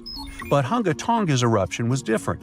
It didn't produce many fumes, but released a massive amount of water vapor, equal to 60,000 Olympic swimming pools. The intense heat of the eruption turned vast amounts of seawater into steam, which then blasted high into the atmosphere. All that water vapor ended up in the stratosphere, a layer of the atmosphere that's too dry to form clouds or rain. Scientists don't have any observations of volcanic eruptions like Hunga Tonga to predict its long-term effects on our weather patterns. This is because the only way to measure stratospheric water vapor is with special satellites, which have only been around since 1979, and there hasn't been an eruption similar to Hunga Tonga in that time. In fact, the Tonga eruption is the most well-recorded blast of its kind in recent history. Scientists had lots of tools to study it, like satellites that took pictures from space and sensors that listened to the vibrations and movements in the Earth. There was a similar eruption in 1991 at a volcano in the Philippines, but back then, they didn't have as many advanced tools as they do now to study it closely. Experts from different countries looked at satellite data right after the Hunga Tonga eruption. They wanted to find out how long water vapor would stay in the stratosphere, where it would go, and of course, what this would mean for the planet and for all of us. The first big result of the eruption, at least partially, was a huge hole in the stratosphere that was hanging on for several months in 2023. By the time it appeared, the water vapor had reached the polar stratosphere over Antarctica. But Hunga Tonga ended up with just a minimal effect on global average temperatures, at least for now. Let's just hope it won't repeat the story of Mount Tambora volcano in present-day Indonesia. Over 2 centuries ago, in 1815, this bad guy interrupted and caused the year without a summer. In the following year, the winter was unusually cold and wet across Europe and North America. There were also some catastrophic tsunamis, destroying homes that took 10,000 lives and 80,000 more who fell ill in the aftermath. Now, you can't miss an event like Hunga Tonga or Tambora eruption, but some underwater volcanoes are discovered by accident. A passenger on a commercial flight looked out her window above the Pacific Ocean and saw a weirdly colored patch on the water. She thought it could be an oil slick or a floating pumice raft, which is a telltale sign of a recent volcanic eruption. She decided to send a photo of this scene to a geologist. And that's how scientists found one of the largest volcanoes in the world, Havre. It's hiding about 3,000 feet below the surface. In 2012, Havre had a massive eruption that lasted about 90 days. Hot lava poured out of 14 different vents around the volcano's semicircle-shaped opening. Havre is just one of many volcanic systems covered by thousands of feet of water. These volcanoes are the most active on Earth and are part of a giant system called mid-ocean ridges that stretches around the world. This system produces about 75% of all the magma that comes out of Earth's volcanoes each year. It releases over half a cubic mile of lava. When the magma cools down, it forms the edges of new ocean plates, which are like giant puzzle pieces that make up the Earth's crust. A team of scientists studied material left on the ocean floor by volcanic eruptions from the Bronze Age.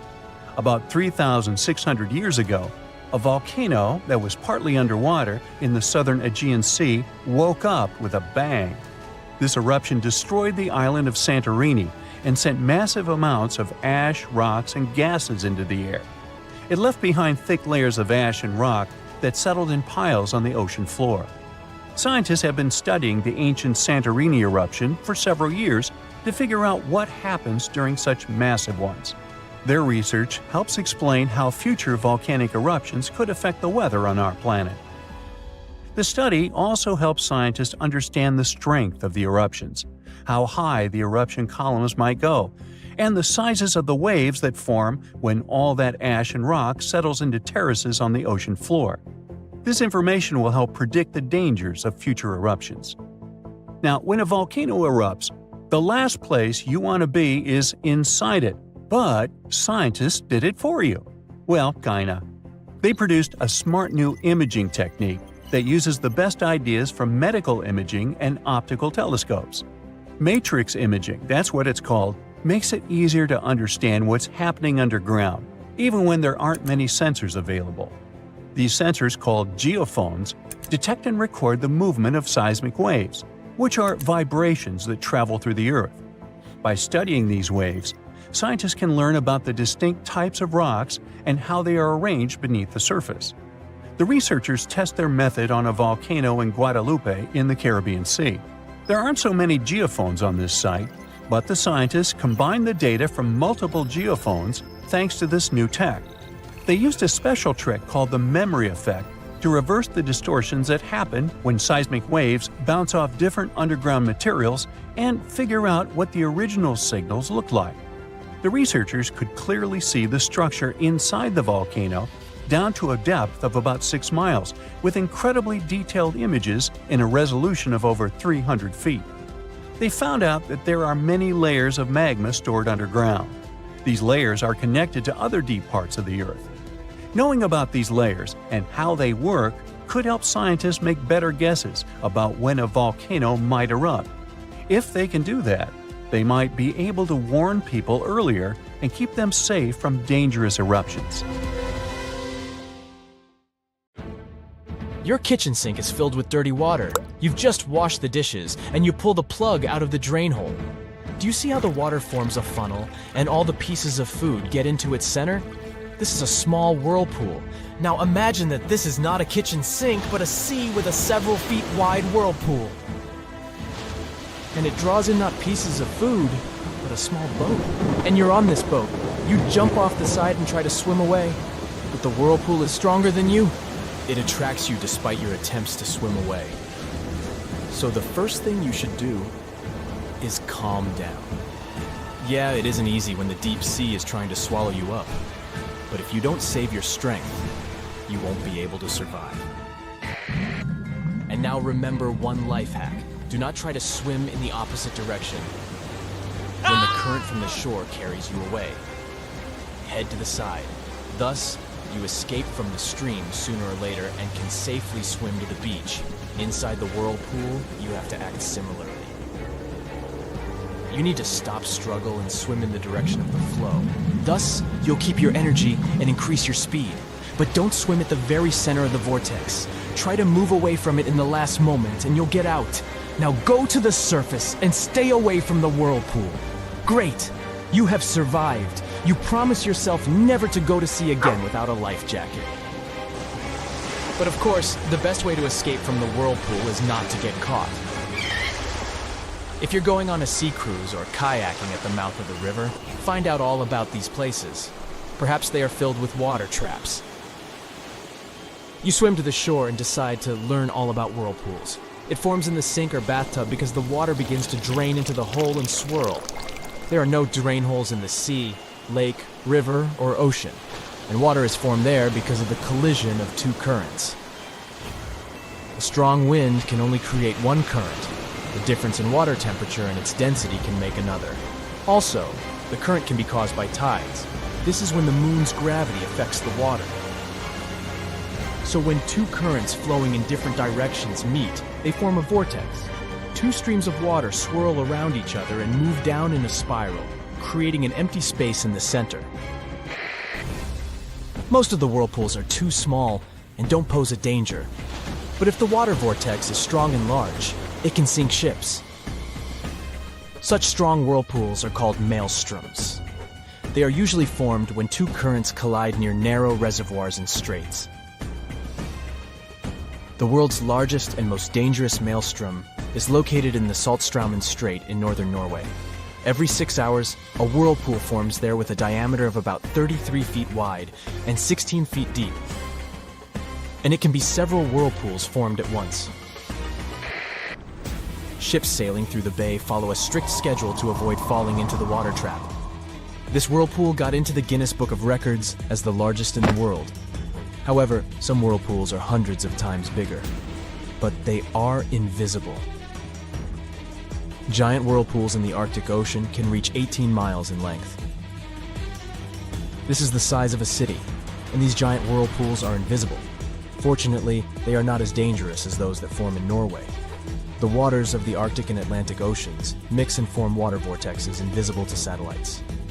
Usually scientists notice such whirlpools with the help of thermal imagers or a change in the color of the water. When the current filled with marine life mixes with lifeless waters, it is visible from the satellite. But the new giant whirlpools are masked under a layer of water with the same temperature. They hide deep enough not to be noticed by satellite thermal imagers. Scientists manage to catch them using gliders. These small pilotless submarines float underwater and record information about the temperature and salt level. Scientists discovered that these whirlpools formed because of the collision of cold and warm currents. Warm water here is rich in nutrients, while cold water is almost lifeless. In this way, warm currents share useful elements and spread them evenly throughout this region of the ocean. Observing invisible whirlpools can help scientists uncover many details about the structure of ocean ecosystems. Whirlpools exist not only in water but also in space. Vortexes from the plasma energy of the sun can be several times wider than the radius of our planet. However, all this solar radiation cannot create giant vortexes on Earth because the magnetic field protects us. The solar wind glides past the planet's atmosphere like a wind over the ocean's surface. But a little energy still manages to break through the protection. Solar whirlpools insert an electrified gas into the magnetic field, creating holes through which the sun's plasma passes through the atmosphere. If whirlpools happen during the collision of different currents, it means that you can predict their appearance in advance. But there are unpredictable natural phenomena in the seas and oceans that pose a danger for small boats, yachts, giant ships, and oil rigs. The phenomenon is called a rogue wave. So now let's get aboard your yacht and sail somewhere in the ocean. It doesn't matter what ocean and where exactly you are, because rogue waves can appear anywhere. A small storm is starting, but your boat can easily handle it. The wind raises small waves that beat against the hull of your yacht. But then, among these waves, one giant appears several times larger than all the others. It would quickly turn your vessel over like a paper ship. But fortunately, this wave passes by and dissolves into the sea. This unpredictable wave of enormous power can destroy huge ships in a second. And such disasters have happened many times. Sailors all over the world told each other stories about the giant waves that appear during a storm and in a quiet sea. Many considered such waves only fairy tales, such as legends about the Kraken and Atlantis. But at the end of the 20th century, people were able to capture this sea phenomenon with a laser detector that measured the size of the wave. On January 1st, 1995, a massive rogue wave crashed into an oil station in the Norwegian North Sea. There was a storm that day, with big waves about 40 feet long. At some point, they formed a big guy, an 85-foot wave. That day, rogue waves turned from a fairy tale into reality. Researchers estimated that this natural phenomenon may destroyed about 22 supercarriers only in the second half of the 20th century. Also, scientists discovered that just 1 in 10,000 waves is a rogue one, and every year, their height increases by 1%. Some of the largest rogue waves reached a height of 100 feet. It's like a 10-story building. This giant can easily break even the strongest and largest ship. Scientists can't always predict their appearance, and still don't know their nature. So rogue waves make the ocean a much more dangerous place than we thought. According to one version, rogue waves appear because strong winds create big waves. When two such waves collide with each other, a giant rogue wave may appear. Another theory says that eddies create rogue waves. These eddies form along the edges of the ocean currents, and then they drift separately for a long time, increasing kinetic energy and forming eddies field. The kinetic energy contained in these fields can charge the waves and increase their strength. However, scientists study microwaves and light to understand this phenomenon better. It turned out that these sea waves are similar in their behavior to these two natural things. The researchers hope studying light waves will help understand the nature of rogue waves.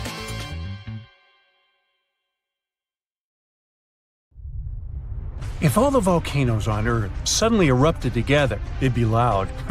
We'd also have around 1,500 of these formations bursting at once. Now, normally it's just 10 to 20 volcanoes that are active each day. But what would the world look like if they all blew their tops simultaneously? Geologists think it wouldn't be pretty. Even if only the land volcanoes erupted together, it would set off a chain reaction way worse than anything we've ever seen before. The two big problems would be ash and volcanic gases. While the explosions in lava would be damaging for people nearby, the real danger lies in what happens next. A thick layer of ash would cover the planet, blocking out sunlight completely. No sunlight means no photosynthesis, which means crops would fade away and temperatures would drop considerably. And all this ash cloud could remain in our atmosphere for up to 10 years. Now, ash aside, there's also acid rain to worry about. Volcanic gases like hydrochloric acid and sulfur dioxide would mix with the atmosphere and fall back down as acid rain. This type of weather would harm the groundwater and ocean surfaces. Even if humans would find a way to survive up to this point, we'd have no corals and no other sea creatures around. Scientists have seen similar events in Earth's history at a smaller scale. Big volcanic eruptions have been linked to mass extinctions. When Mount Pinatubo erupted in 1991, it cooled parts of the world for 2 years. But the extra carbon dioxide from these eruptions could also heat the planet, the same way we turn our stoves to broil for that extra crispy layer on our casserole. Geologists also mentioned that there's evidence in our atmosphere that stuff like this may have happened in the distant past. During the Cretaceous period, carbon dioxide levels were way higher than today, which made it difficult for marine life to thrive. Who would survive all this? Probably just some extremophiles, these organisms that survive in harsh conditions like hot springs or deep undersea vents. As for humans, we could all lay low in underground bunkers until things clear up, or build multiple space stations that could fit us all. Yeah, right. The chances of all volcanoes erupting at once, though, are very slim. Whew! That's because there isn't one giant source supplying all the volcanoes on Earth.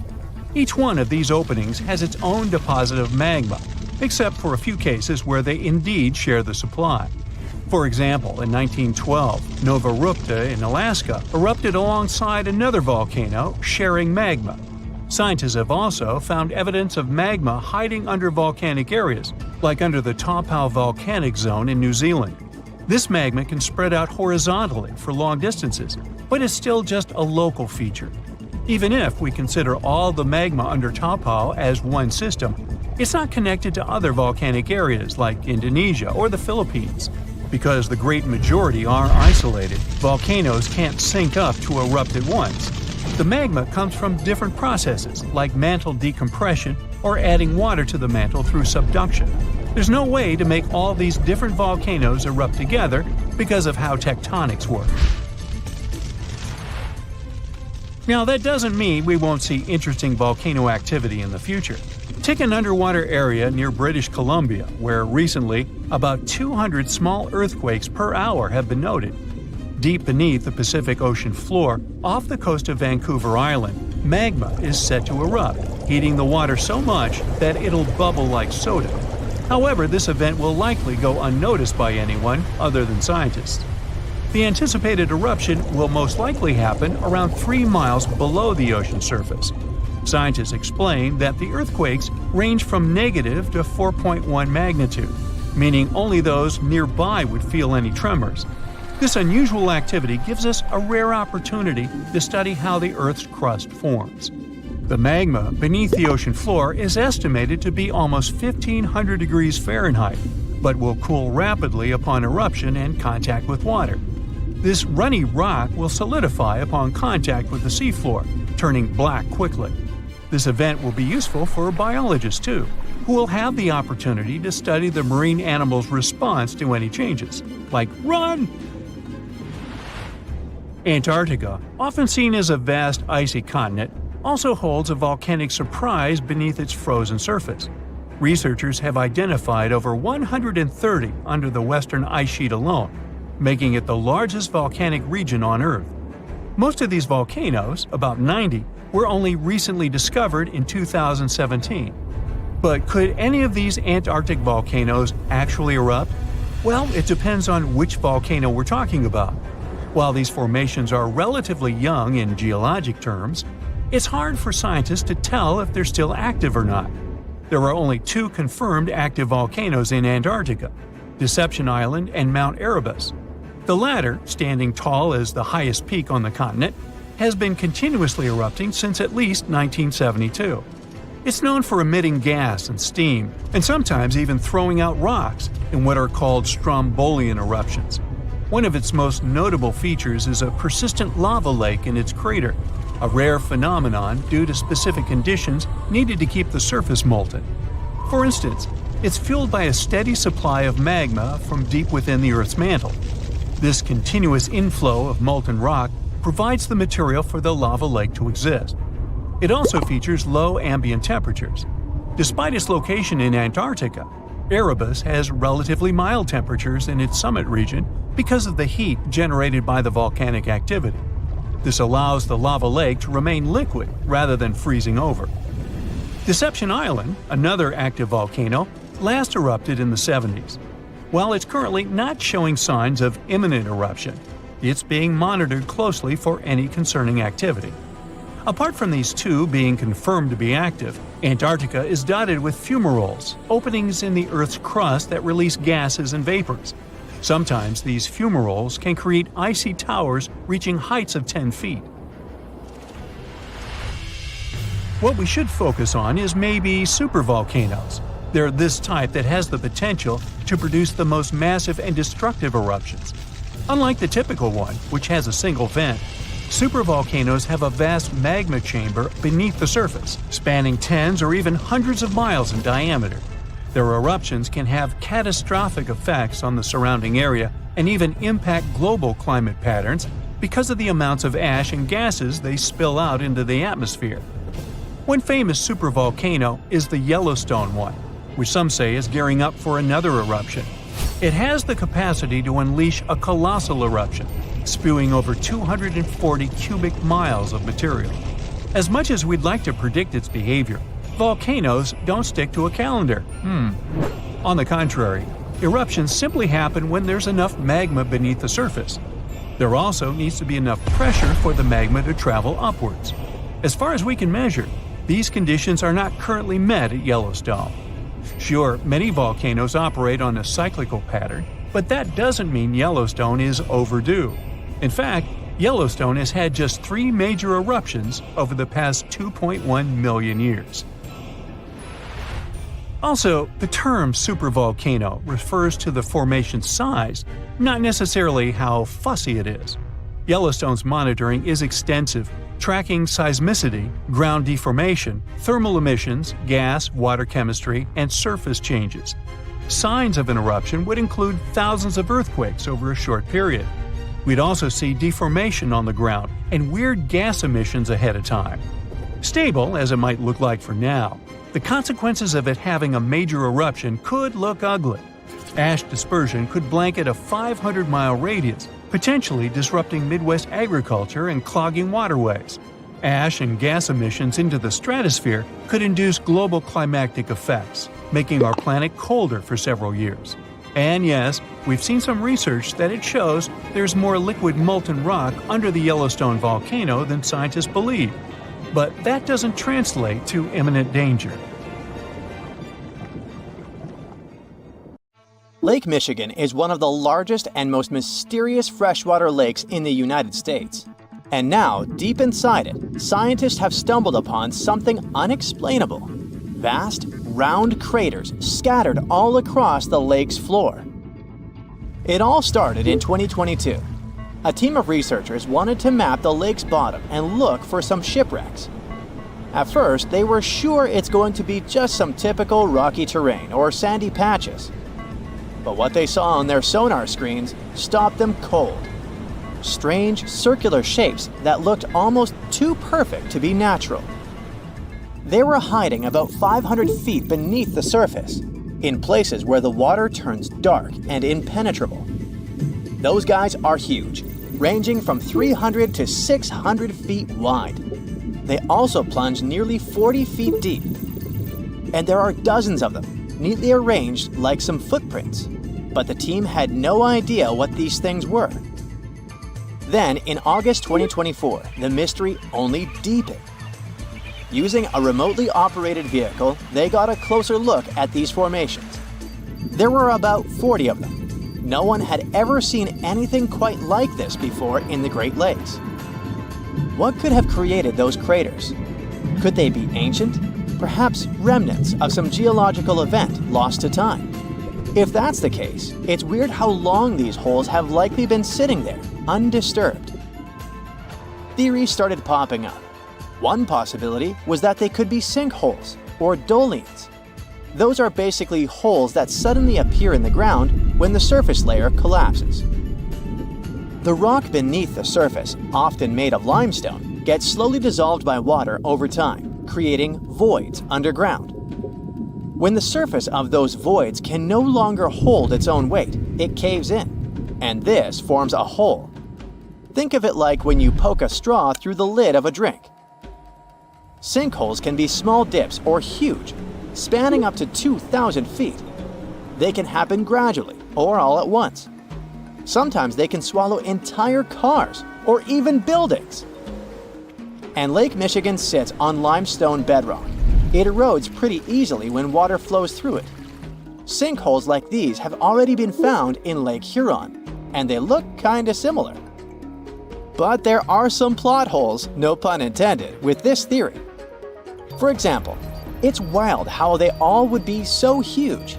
It's also weird and pretty rare for sinkholes to occur in a lake bed. They also kinda resemble a straight pattern. They seem to extend generally southward, forming a loose line, which is pretty weird. If these are sinkholes, then they're definitely not playing the usual geological rules. Though it might be some new, unusual process at play beneath the lake's surface that we haven't discovered yet. There's another theory though: glaciers. Glaciers are wild rivers of ice. They covered much of the Earth during the last ice age, and they're incredibly powerful. While they might move slowly, sometimes only a few inches per day, they have such immense weight that they can reshape entire landscapes over thousands of years. Glaciers can grind and scoop the land beneath them. They're basically like colossal bulldozers. Their weight, combined with the slow but steady movement, grounds down everything beneath them: rocks, soil, even bedrock. This can create deep gouges in the Earth's surface, called glacial troughs. During the last ice age, there were lots of glaciers all over the northern US, including the Great Lakes region. If they moved across what is now Lake Michigan, they could have carved out these deep holes. Glaciers often move in a pretty straight path. As they move, they cause terrain to erode, but the resulting erosion varies based on terrain. Sometimes there are places where the bedrock is softer or fractured, and these places are more easily carved and crushed by the glacier. That could explain why some holes could be bigger and deeper than others. Harder bedrock is less affected. But usually this leads to rounded, crescent-shaped depressions known as chatter marks. Those marks are more like grooves rather than circular, big craters like those in Lake Michigan. Once the glaciers melted, the Great Lakes themselves formed. If the craters were formed by them, they may have filled with water, becoming part of the Michigan Lake. Though this theory is more like a speculation, so we need more evidence. But there's another layer to this mystery. The craters are not just curious geological formations. They actually may hold valuable clues about early life on Earth. Parts of Lake Michigan, especially dark ones, are relatively low in oxygen. It's like a lighter version of deep ocean environments that often have very little of this element. For example, hydrothermal vents deep in the ocean, underwater openings in the Earth's crust with some hot, mineral-rich water that are often very low in oxygen. But some organisms love places like these. For example, opossum shrimp. Teeny tiny shrimp-like creatures that love cold, deep waters. They get their name because they have a pouch to carry their young until they're ready to be on their own, like an opossum. Or deep-water sculpin fish, small bottom-dwelling fish that also enjoys cold lakes. They're well adapted to living in dark waters and usually stay close to the lakebed. And weird organisms like invasive quagga mussels, which kinda look like shells. These are small freshwater mussels that have spread there to the Great Lakes. They attach themselves to hard surfaces and can cause problems for ecosystems by competing with native species for food and space. All these guys could be in Lake Michigan, and even more. There might be microbes or even bacteria that are specially adapted to these harsh conditions, just like it was in Lake Huron. There's only a handful of creatures that could survive deep within these craters, and studying them could give us insight into how life once flourished in Earth's ancient, oxygen-poor oceans. That's because it's in places similar to these, where some of the earliest life forms thrived. Early Earth had an atmosphere with little oxygen, although it was much more hot, and ancient microbes adapted to this. The Great Lakes, especially Lake Michigan, have always had a bit of a ghostly reputation. Like even this mission was organized to study the shipwrecks. There were about 6,000 of them in the Great Lakes. Many of these wrecks are still sitting on the lake beds, preserved by the cold, fresh waters. And shipwrecks aren't the only strange things tied to the Great Lakes. Over the years, there have been stories of unexplained disappearances. Boats and even planes have vanished without a trace. The lakes, often calm on the surface, can suddenly turn dangerous with unpredictable storms and massive waves, leading to these mysterious events. Not even mentioning all the creepy stuff people notice there over the centuries, such as ghostly lights above water or bizarre weather patterns like eerie, sudden fogs that seem to appear out of nowhere. In 2007, they even discovered some prehistoric structure that looks like Stonehenge there. Well, it was way smaller, but still. It lay about 40 feet below the surface in the heart of Grand Traverse Bay, and it's speculated to be about 9,000 years old, way older than Stonehenge. Looks like this is a print of those who lived in the area thousands of years ago. These massive stones are arranged in a careful, winding pattern stretching over a mile. They range in size from basketballs to compact cars. But one, in particular, stands out. A boulder 3.5 to 4 feet tall, 5 feet wide. It's etched with the image of a mastodon, a creature that roamed the Earth about 11,000 years ago before it went extinct. It probably sank there during the end of the last ice age we mentioned. This period had reshaped the region. This place is underwater now, but back in the day, it was still dry land. So the stones were probably created by people who lived there, though we're not sure why. Were they used as hunting blinds? Or was it some sort of an ancient calendar? Who knows? Only about 15% of the Great Lakes floors have been explored. Now, scientists are gearing up for a deeper dive into this mystery, both literally and figuratively. They want to analyze the lake beds surrounding the craters, hoping that maybe something in the environment around them might have caused them to appear. They have initiatives like Lakebed 2030. These missions should map the entire underwater landscape. This would help us learn tons of interesting stuff about Lake Michigan and our planet's past. Who knows what other secrets these dark waters hide? At the end of December 2021, an underwater volcano with a rather exotic name, Hunga Tonga, woke up after several years of sleeping. It did that with so much energy and strength that people heard the eruption from over 100 miles away. Then it went back to sleep. But a couple of weeks later, it woke up again with a force 7 times greater than the first time. It broke the island above it in 2 parts. The lightning storm that started because of the eruption was the most intense in recorded history. The sound waves from the eruption traveled around the planet several times. Someone even heard a loud boom from it in Alaska. And it started the first known mega tsunami since ancient times. This tsunami took the lives of 2 people as far as Peru and caused trouble for 2 fishermen in California. But that's not all. This eruption could change the weather patterns on Earth for years. You may see the first proof in the summer of 2024, which is forecast to become much wetter than usual. Scientists believe the eruption was caused by gas building up to a critical point. Different minerals, including anhydrite quartz and sulfides, were building up for several months until they blocked the flow paths and sealed the gas within Hunga Tonga. Normally, when a volcano erupts, the fumes cause a temporary cooling effect on Earth's surface. But Hunga Tonga's eruption was different. It didn't produce much fumes, but released a massive amount of water vapor, roughly equal to 60,000 Olympic swimming pools.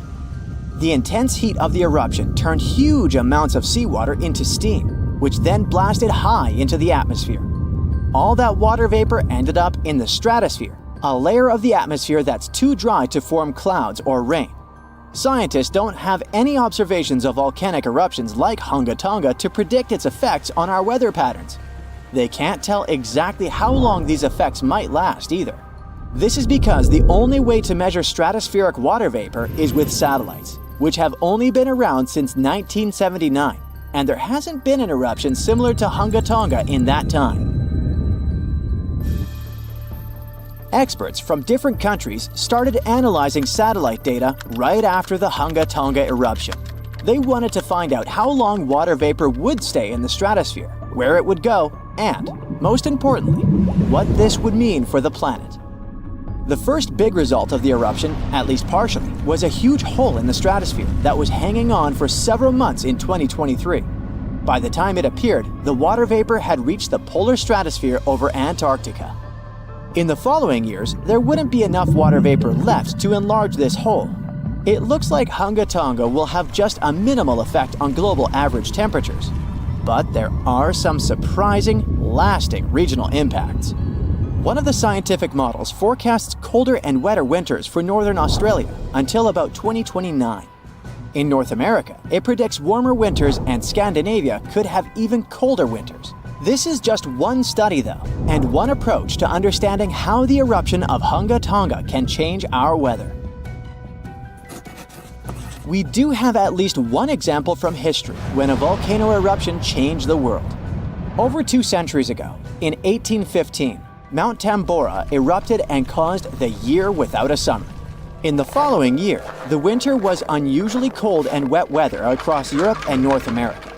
A recent study confirms that 1816 wouldn't have been this cold without the volcanic eruption. The immediate effects of the eruption were catastrophic, with tsunamis destroying homes, claiming 10,000 lives, and 80,000 more who fell ill in the aftermath.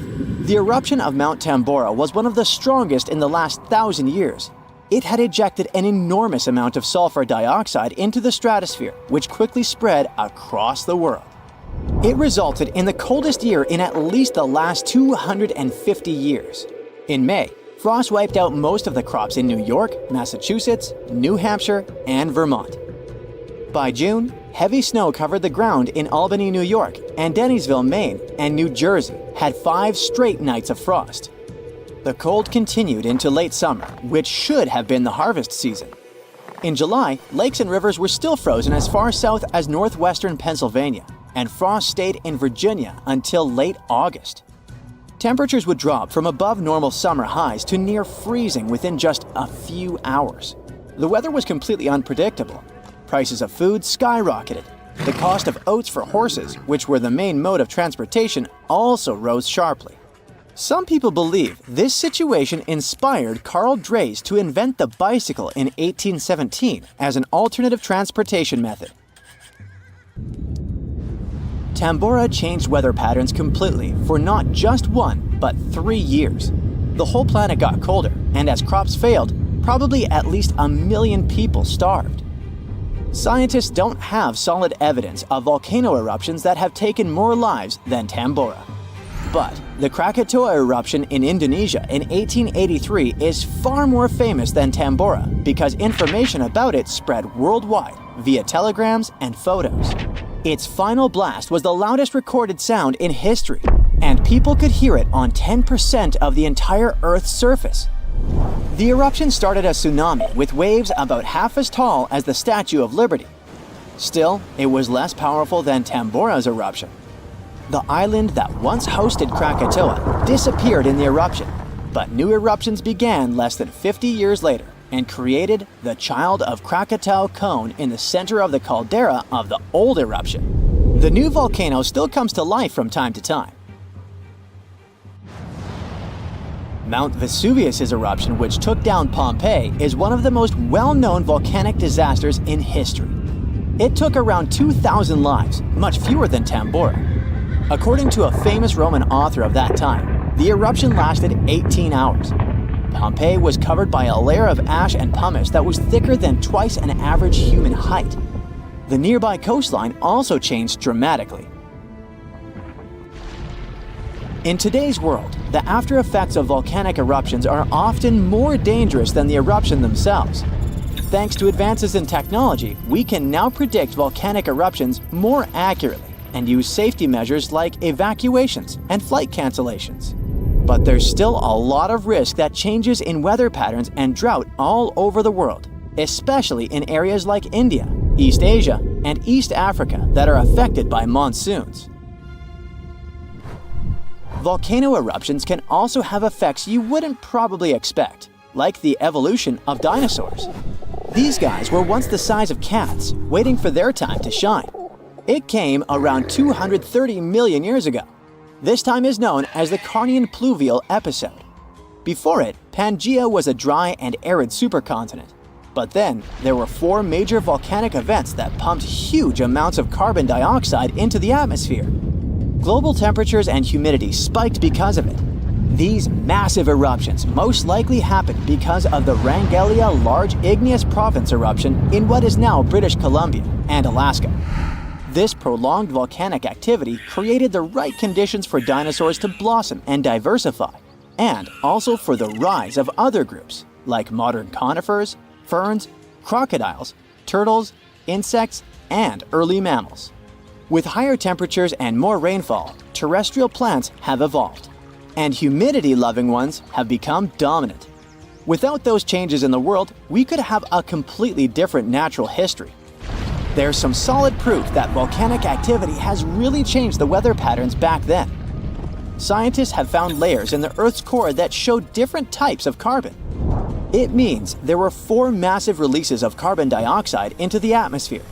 The data on mercury and carbon together shows that the spike in mercury levels was thanks to a major volcanic event that affected the global carbon cycle, and not just local eruptions.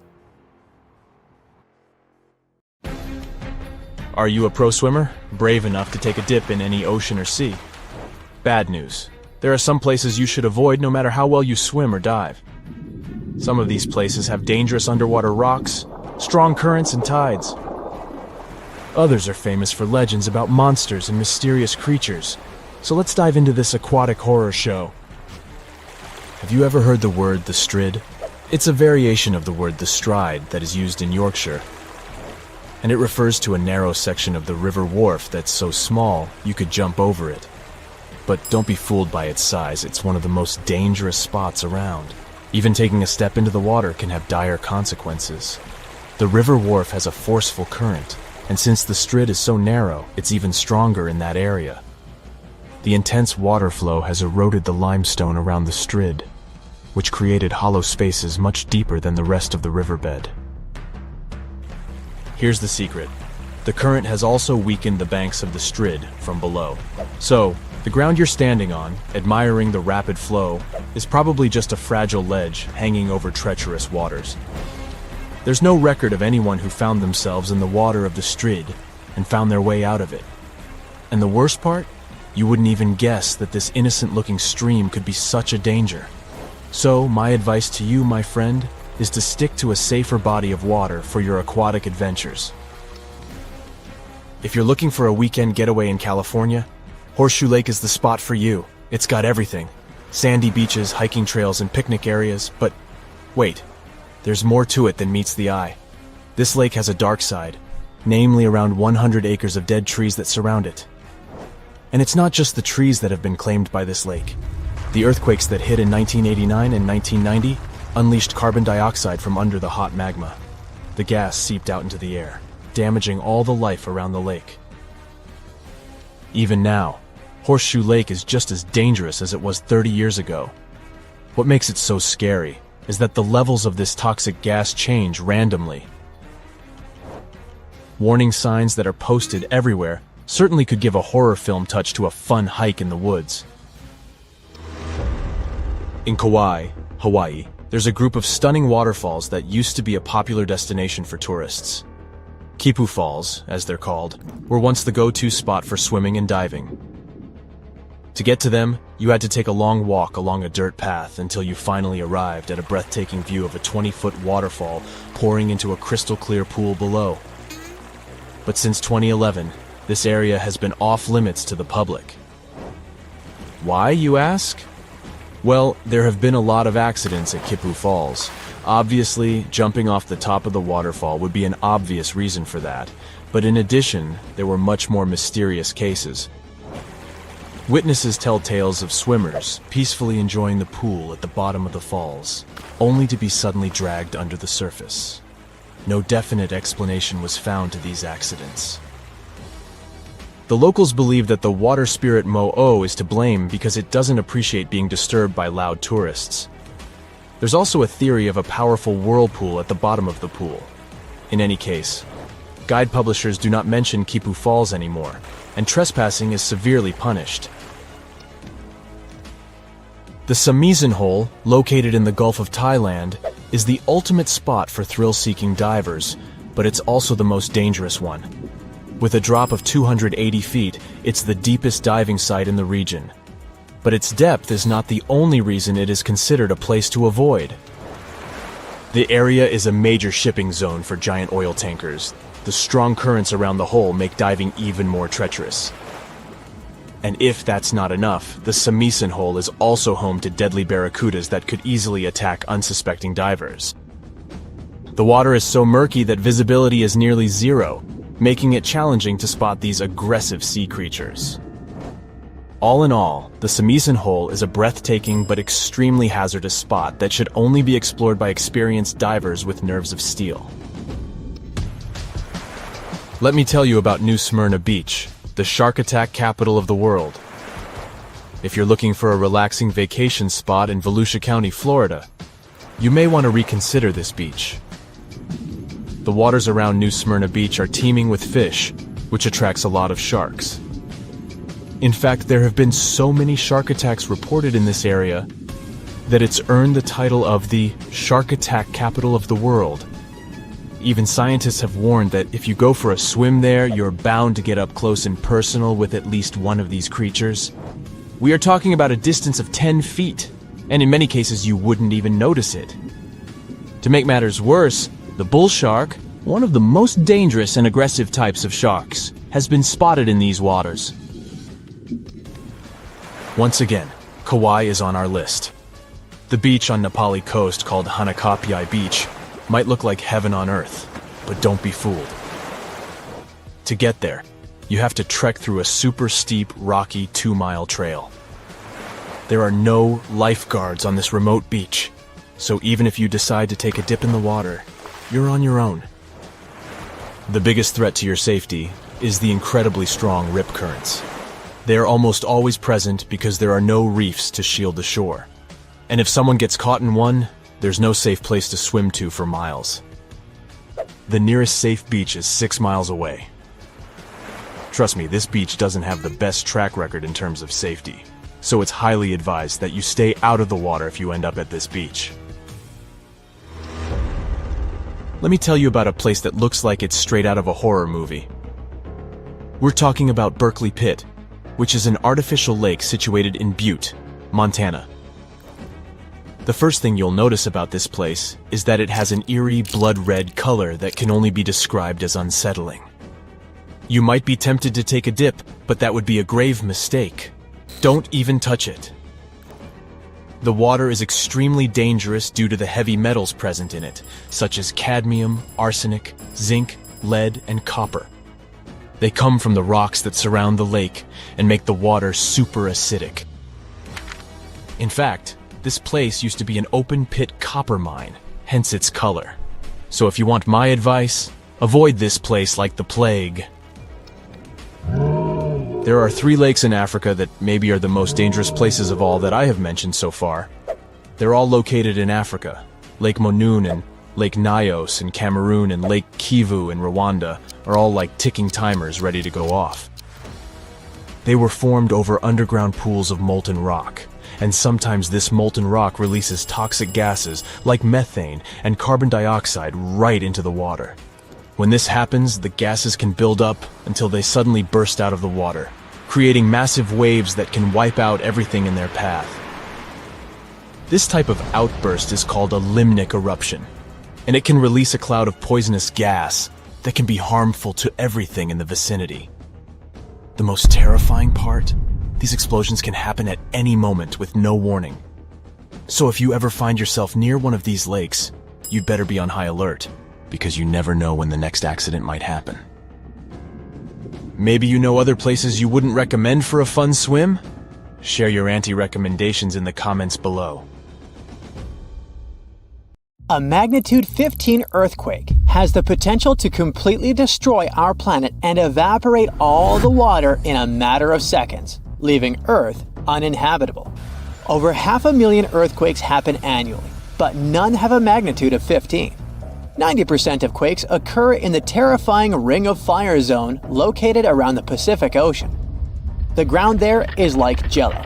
It shakes almost constantly. The most powerful earthquake to have ever struck Earth had a magnitude of 9.5. That much power can lengthen or shorten the day. But there's probably an earthquake in the confines of your own home now caused by a speck of dust landing on a table. But it has a power of negative 15 magnitudes. Earthquakes happen when tectonic plates move. They're like Lego pieces that are not properly secured, and when they move up, down, or hit one another, the ground also moves, triggering earthquakes. This tectonic energy acts like a battery. It stores energy for a long time, up to 500 years. When this stored energy is released in a sudden burst, the consequences are horrifying. Even the strongest structures submit to this relentless force that leaves a trail of destruction in its path. In some instances, earthquakes can even trigger tsunamis, amplifying the chaos. Such a crazy amount of power can split the ground open and cause severe damage. The strength of an earthquake is measured by the Richter scale, but now it's being replaced by the moment magnitude scale. When there's an earthquake, we hear about how strong it is.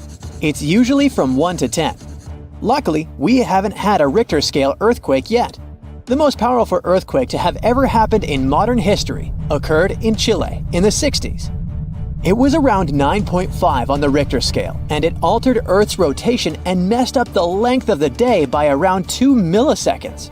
It also triggered a massive tsunami and affected a vast area of 155,000 square miles. The Richter scale doesn't actually have a limit.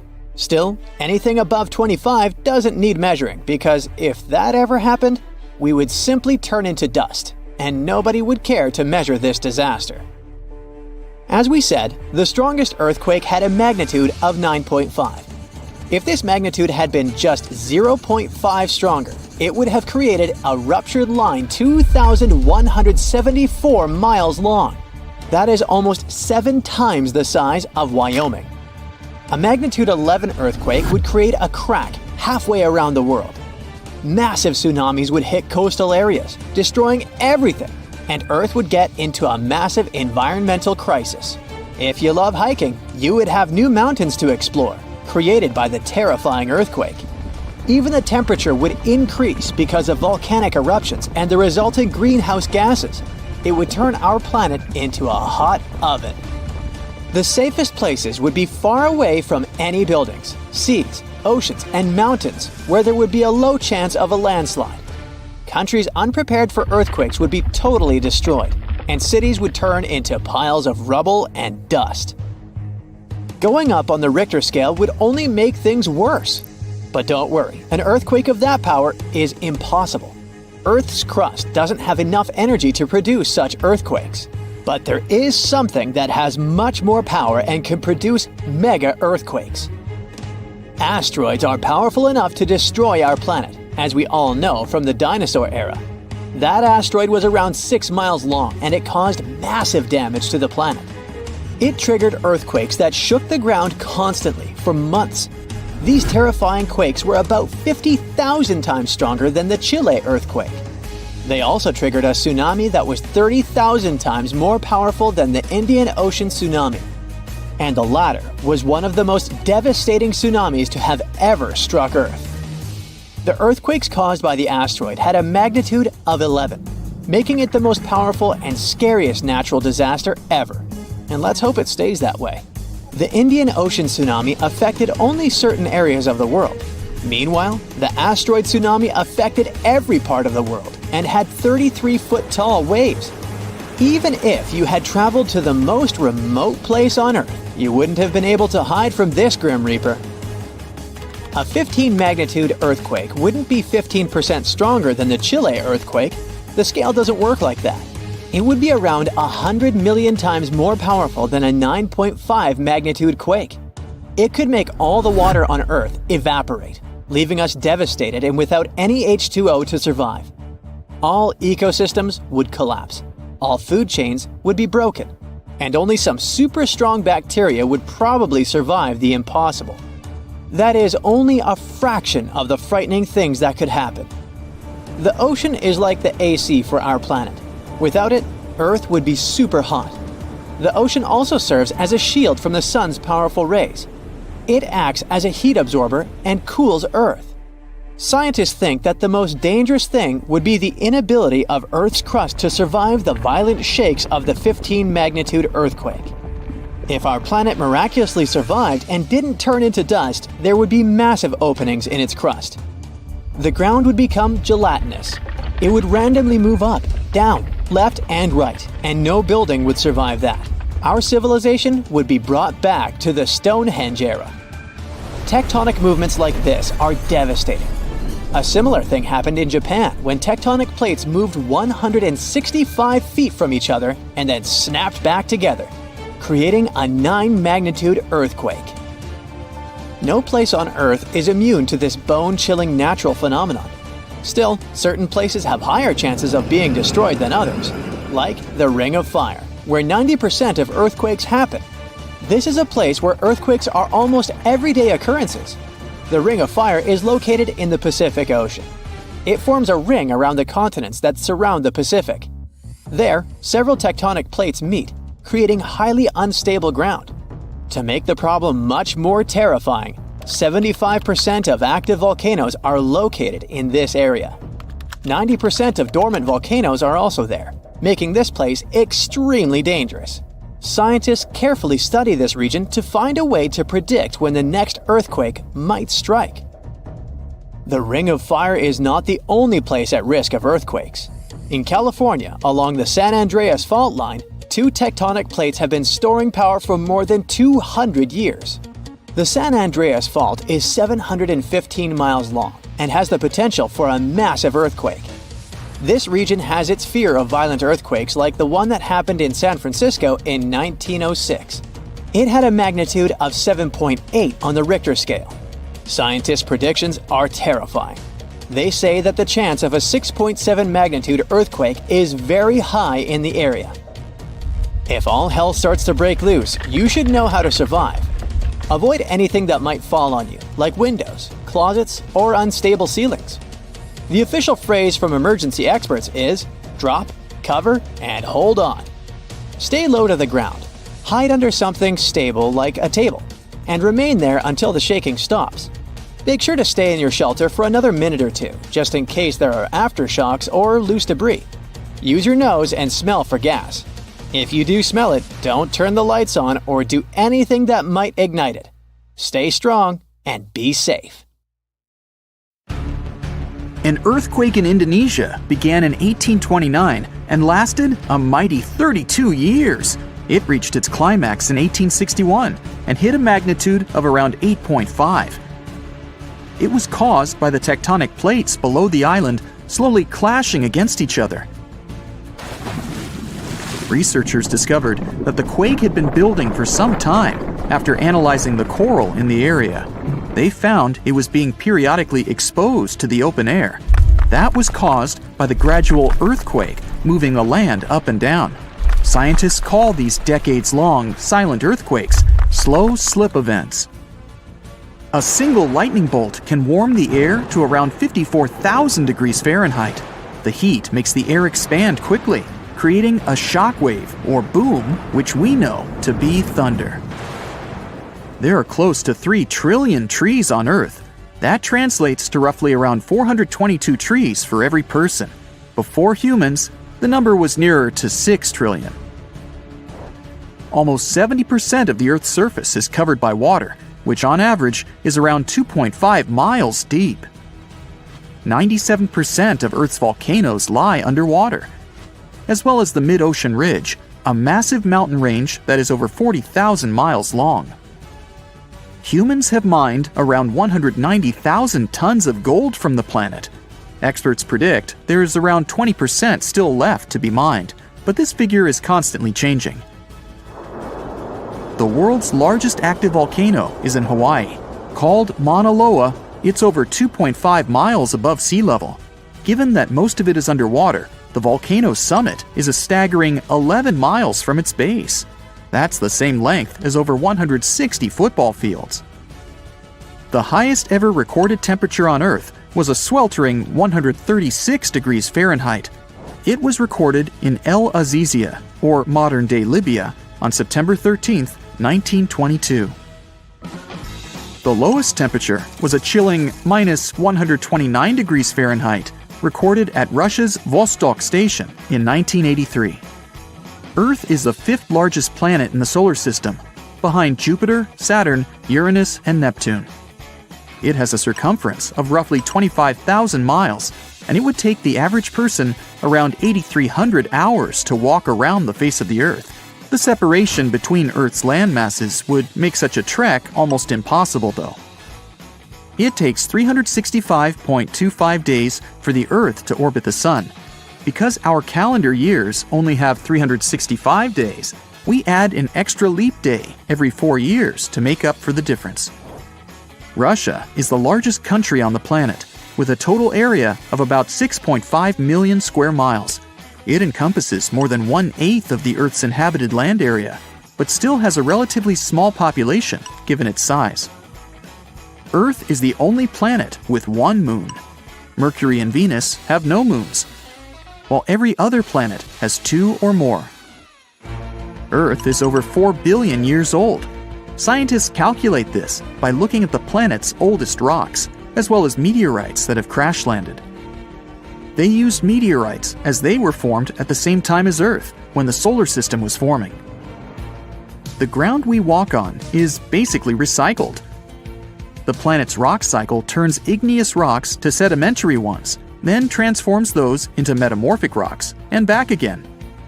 Like Earth, our moon also experiences earthquakes. They're less common and intense than the ones we have, and are caused by tidal stresses. A tidal stress is basically the relationship between the gravitational pull of the moon on the Earth and that of the Earth on the moon. Despite being the 5th largest continent, Antarctica holds 70% of the planet's fresh water and about 90% of its ice. Bangkok is the most visited city in the world, boasting 23 million visitors in 2019 alone. Paris, London, Dubai, and Singapore make up the other cities in the top 5. The lowest layer of Earth's atmosphere is called the troposphere and is the reason we have weather. Sunlight heats the planet's surface, which causes warm air to rise up to the troposphere. This air then expands and cools as the air pressure decreases and sinks down, where it is then warmed by the Earth again. Coral reefs are the largest living structures on the planet, with some even being visible from space. Coral reefs hold the most species per area of any of Earth's ecosystems, even more than rainforests. Earth got its name around 1,000 years ago, and it comes from the German word meaning the ground, but there's no evidence to show who actually named it. Of all the planets, Earth is also the only one which is not named after a Greek or Roman deity. The deepest point of the ocean is the Mariana Trench. It's a whopping 7 miles below sea level. Coastlines cover about 20% of U.S. land, but are home to more than 50% of the U.S. population. The Earth isn't actually a sphere. It's more like a squished ball that bulges at the equator. The bulge is caused by the force of the Earth spinning, which makes the north and south poles slightly flat. The Earth spins on its axis, which is basically an imaginary straight line. Earth has seasons because the axis is tilted, causing the sun's rays to hit different parts of the planet more directly, depending on the time of year. If the sun was as tall as a standard door, the Earth would be around the size of a nickel. The Earth's rate of rotation is gradually decreasing. It's happening so slowly that it would take as much as 140 million years for the length of a day to increase to 25 hours. Get equipped for any season with brand new Brightside merch. Click the link and grab your print. The biggest animal on Earth is the Antarctic blue whale. It can reach lengths of 100 feet and weigh up to 400,000 pounds, which is around the same as 33 elephants. The temperature at the center of the Earth is around the same as the surface of the Sun, at almost 10,000 degrees Fahrenheit. Earth is around 10,000 times older than humans. Earth is around 4.5 billion years old, whereas humans have been around for, at most, 450,000 years. There are around 34,000 known species of fish. The actual number is way higher though, as a whopping 95% of our oceans still haven't been explored. America's Route 66 is longer than the journey to the Earth's core. The distance to the core is roughly 2,000 miles. Route 66 is almost 2,500 miles. The Earth is made up of 3 main components: the crust, the mantle, and the core, which is divided into the outer core and the inner core. Scientists have estimated that there are around 8.7 million species on the planet. Out of this, between 1 to 2 million of these species are animals. But roughly 86% of land species and 91% of fish have yet to be discovered by humans. Ancient astronomers used to think that the Earth was the center of the universe. For 2,000 years, they believed the Earth to be static, while other bodies traveled in orbit around us. In 1543, Copernicus published his sun-centered model of the solar system. Earth is the densest planet in the solar system. The density varies across its different crusts, but the planet's average density is just over 3 ounces per cubic inch. Mount Everest is the highest point on the planet. Its peak is the highest altitude above sea level at around 5.5 miles. Each year, 1 septillion crystals of snow fall on Earth. That's a trillion snowflakes. Snow covers about 31% of Earth's land area each year.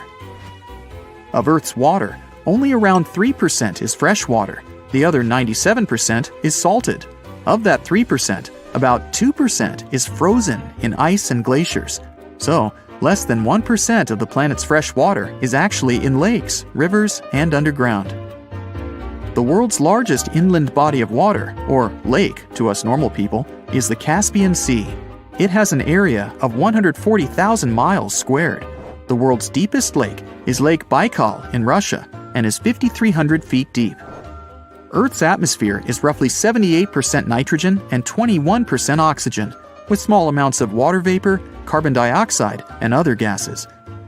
No other planet is believed to have this much oxygen, which explains why Earth is the only planet where life has been discovered, so far. Apart from the Moon, there are 2 asteroids in co-orbital orbits with Earth, sometimes called Earth's second moon. 3753 Cruithne is an asteroid that looks like it's following the Earth in orbit, but it's actually following its own path around the Sun. 2002 AA29 is another asteroid which makes a horseshoe orbit around the Earth that draws it close to the planet every 95 years. You have friends over for dinner. You set your drink on the counter and go help your friend set out some desserts. When you get back, you notice the liquid in your cup. It's sloshing around and the ice cubes look like ships on a rough sea. Now you feel it too. On the ceiling, the chandelier is swinging like mad. Then you hear someone scream, "Earthquake!"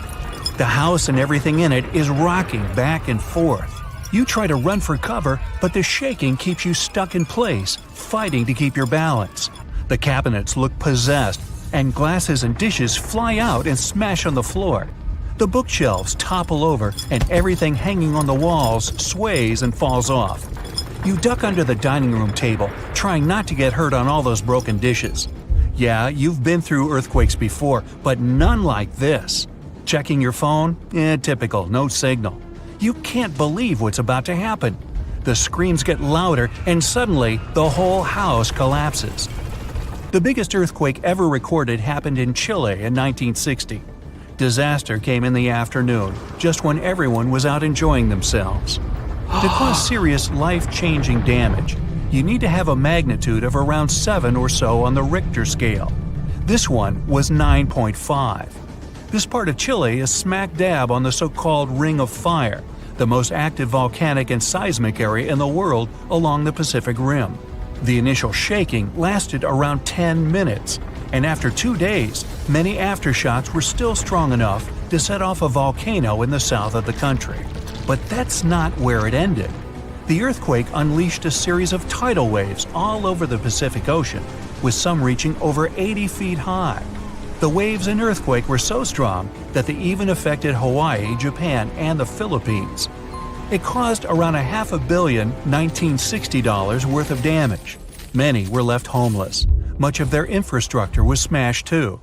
Buildings as far as the eye could see were toppled, and debris piled everywhere. Scientists estimate that this earthquake was so powerful, it shifted the Earth's axis, making our days 1.26 microseconds shorter. That might not seem like a lot, but think about it. Just one natural disaster was strong enough to make time move. Many of the coastal cities were flattened and floods were widespread. The economy spiraled downward. According to studies, if this earthquake happened today, it caused more than $20 billion in damages. So what would happen if an earthquake twice that size hit without warning? For starters, you'd likely feel the effects even further away.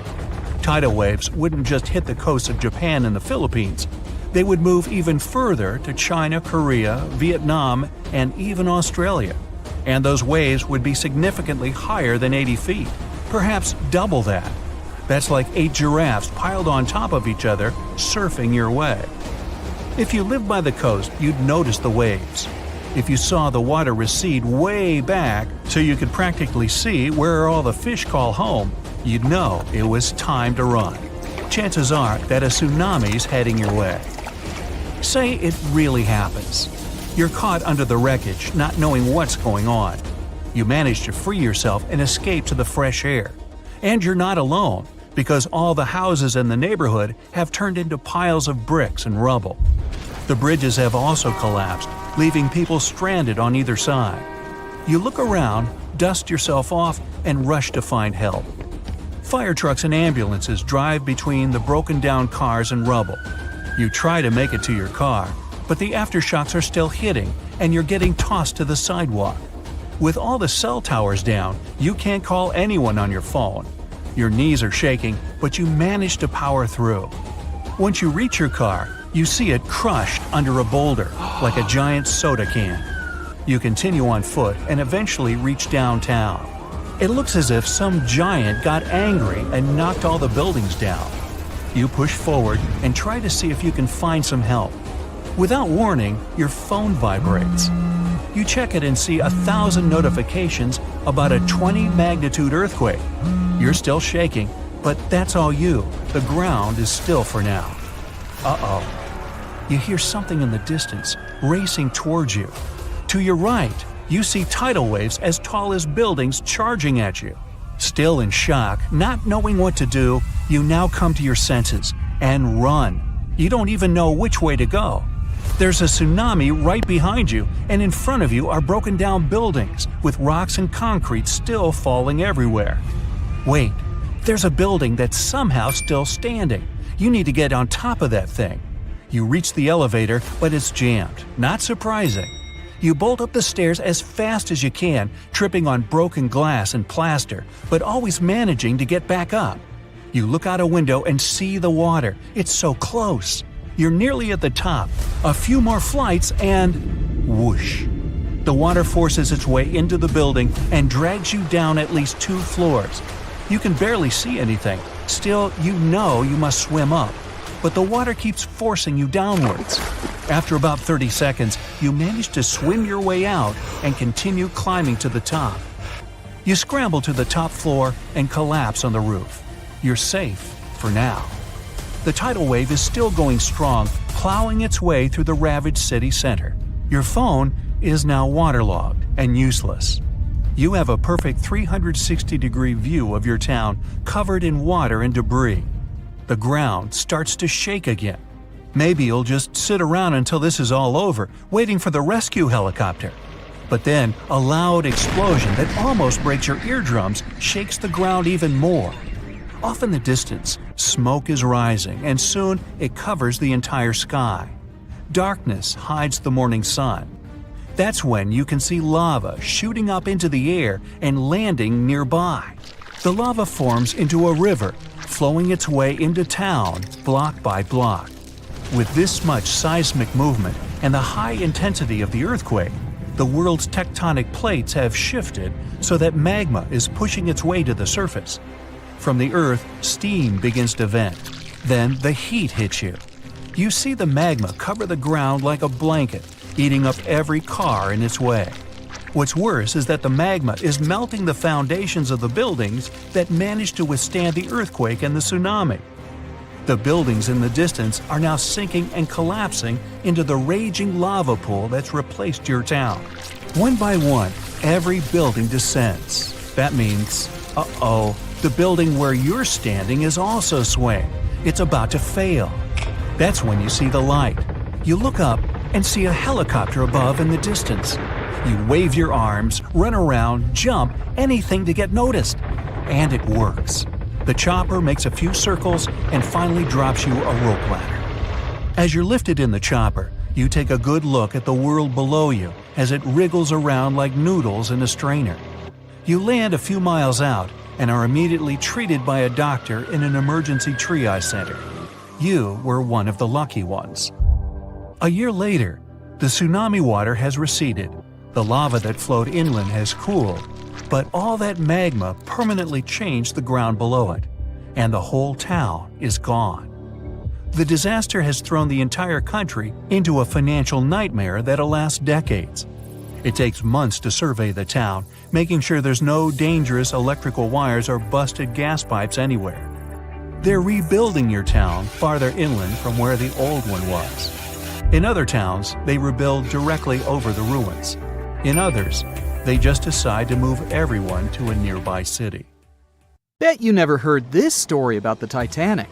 So, this massive luxury ocean liner was heading out of Southampton on its first voyage to New York with over 2,000 passengers and crew on board.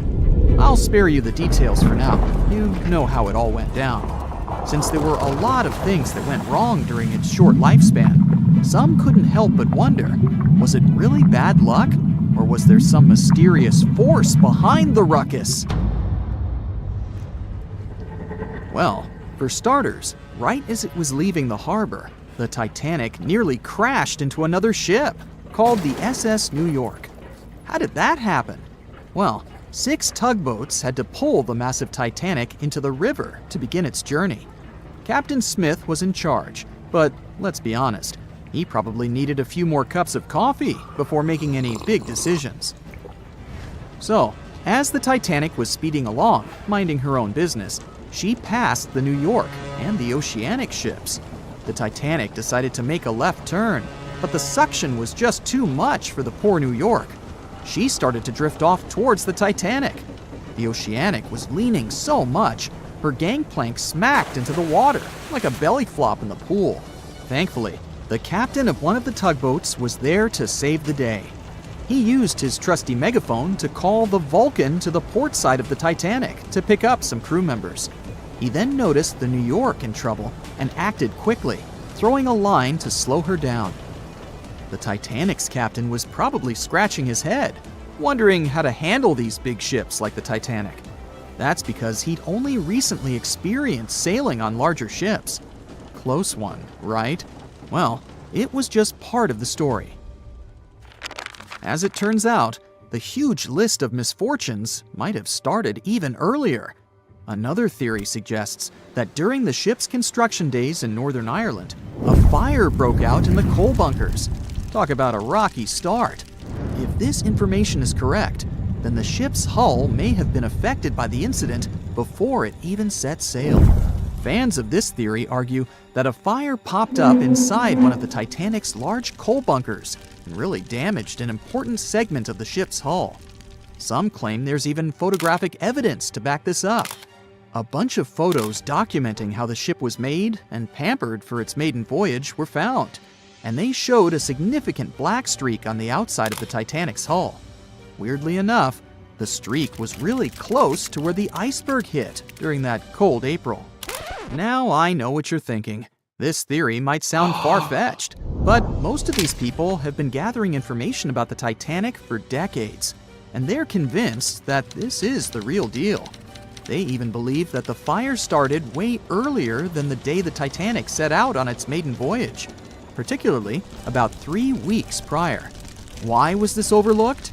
Well, because of fear of bad press, mostly. Also, because of all the fuss created around the unsinkable ship, it was important that they stuck to the initial calendar. Of course, not everyone is convinced by this new theory. Some people think it's just another wacky idea to add to the long list of Titanic sensational theories. What if I told you there were even rumors about part of an ancient Egyptian coffin being on board? Could that have had something to do with the disastrous ending of the Titanic? Some truly believe it did. Let me tell you the story about the unlucky mummy. It's a tale that'll give you goosebumps. Back in the 19th century, this ancient Egyptian artifact, a mummy case lid to be exact, was brought over to Europe. And as soon as it arrived, strange things started happening. Now, some of the stories may be a bit exaggerated, but according to journalists, some of them were actually true. The rumors sparked the interest of a British writer who later spent months investigating the mummy case and its alleged related stories. He was planning to write an article debunking the myths, but he found out they were all too real. Unfortunately, he never got to finish his work because he passed away suddenly. Others believed that the mummy case was guarded by Egyptian elementals. They warned others not to mess with the artifact. The mummy case's history is just as spooky. It was found in Egypt and sold to a certain someone conveniently named Mr. W at a party organized by a well-known English lady. When the mummy case arrived in England, it was given to Mr. W's sister, who immediately suffered from financial losses and other troubles. A photographer who took a picture of the case claimed that he captured a living woman's face on the film. The mummy case eventually ended up in the British Museum, and it's still there today. However, rumors say that it was aboard the Titanic and was responsible for its sinking. But don't believe everything you hear. Some sources claim the mummy case never left the British Museum, and the rumor was started by a journalist named William Stead. He was actually a passenger on the Titanic, and he supposedly told his fellow passengers about the ill-fated mummy before the ship went down. Is that what happens when you tempt fate? Seriously doubt it, but it does make you wonder, doesn't it? It gets even weirder, trust me! About 50 passengers got cold feet before the ship took off, and they refused to board the Titanic at the last minute, even if it meant that they'd lose the cost of the ticket. They just had an extremely bad feeling about the whole deal, and even an Irish astrologer warned against making the voyage on the Titanic. I doubt he saw a big ol' iceberg hidden somewhere in the stars, but it does add up to the mystique surrounding the Titanic. And do you know what's even worse? The fact that the ship's binoculars, which could have helped prevent the iceberg collision, were locked up. Apparently, those binoculars could have been used by lookouts on that fateful night. But guess what? The key was held by David Blair, an officer who was sadly bumped from the crew before the ship's departure. Poor guy. He probably didn't even know what he was holding on to. Now, some historians think that if those binoculars were in use, the iceberg might have been spotted earlier. But hey, let's not point fingers here. Others argue that it wouldn't have made a difference. Who knows? Maybe the lookout was too busy looking at the stars to notice a giant iceberg in front of them. But seriously, what were they thinking? Locking up the binoculars on a ship that big is like forgetting to pack sunscreen for a trip to the beach. Also, the ship might have been going a bit too fast. Now, I know what you're thinking. Why was the captain in such a hurry? Well, apparently, good old Captain Smith was trying to beat his ship's older sibling, the Olympic, in a race to see which ship could cross the Atlantic faster. I guess he had a bit of a sibling rivalry going on or something. But here's the thing. Even though there were warnings about icebergs in the area, the Titanic just kept on chugging along at full speed ahead. I mean, come on, guys, it's not rocket science. If you know there are icebergs around, maybe slow down a little bit, right? And then, close to midnight on April 14th, 1912, the Titanic hit that iceberg and sank in the North Atlantic. It also famously had a mere 16 lifeboats and 4 collapsible dinghies on board. No wonder it ended up being one of the worst maritime disasters in modern history. After the whole event, people started believing in life beyond the veil and contacted mediums, hoping for signs from the ones they had lost at sea. Can't say I blame them, though there's no verified story of someone managing to contact a Titanic passenger from the beyond, though. You rub your eyes, trying to make sense of everything. Perfect circular holes in the bottom of the ocean floor off the coast of Big Sur in California. You have no idea how this happened, even though you're a marine biologist who's been practicing it for years. You go through some of the old records and find out that these holes have been around since the 90s. In 1999, a ship-mounted sonar conducted a survey and found 5,200 of these pockmarks, or large holes over 500 square miles, on the ocean floor. They look like moon craters underwater. You contact your team and get the robot ready to go down and explore the scene and bring back a few samples. You and the team drive to the coast and hop on the boat. You're sitting inside controlling the robot with a joystick. Your teammate sets the robot in the water and drives it down. Everything seems normal near the surface, but as the robot goes lower, the pockmarks start appearing. A bunch of boats swift past you, making you lose your balance and focus. The robot turns on the flashlight so you can see better. But as it goes lower, the resolution is less crisp. It almost reaches the bottom, and the holes are smooth and nearly perfect circular shapes. Some of these holes that were visible in the sonar reading measure more than 30 feet across and 15 feet deep. You show the rest of your teammates the images, and they're shocked. The robot continues swimming, but there appear to be more holes all around. Many of them are too small for the scanner to capture from above. These microdepressions are steep and have sort of tails going in a certain direction. It's possible that the currents underwater played a role in their shape. Everywhere the robot swims, there are new holes all around. After a couple of hours, the robot goes back to the boat with some samples. You take them back to the lab and study them. The robot clearly captures images of human trash, but the samples don't indicate anything alarming for now. Despite the fact that 1/3 of the pockets are filled with trash, there's still no explanation of how they were formed. It's late at night and the rest of your team heads back home. You're passing out in the lab, still trying to find some answers. You wake up the next day, and while cooking breakfast, you get this idea that maybe these holes are gases venting out, which could be harmful to marine life. You quickly get the robot and sail out to the ocean once more. This time, you didn't even think about calling your teammates.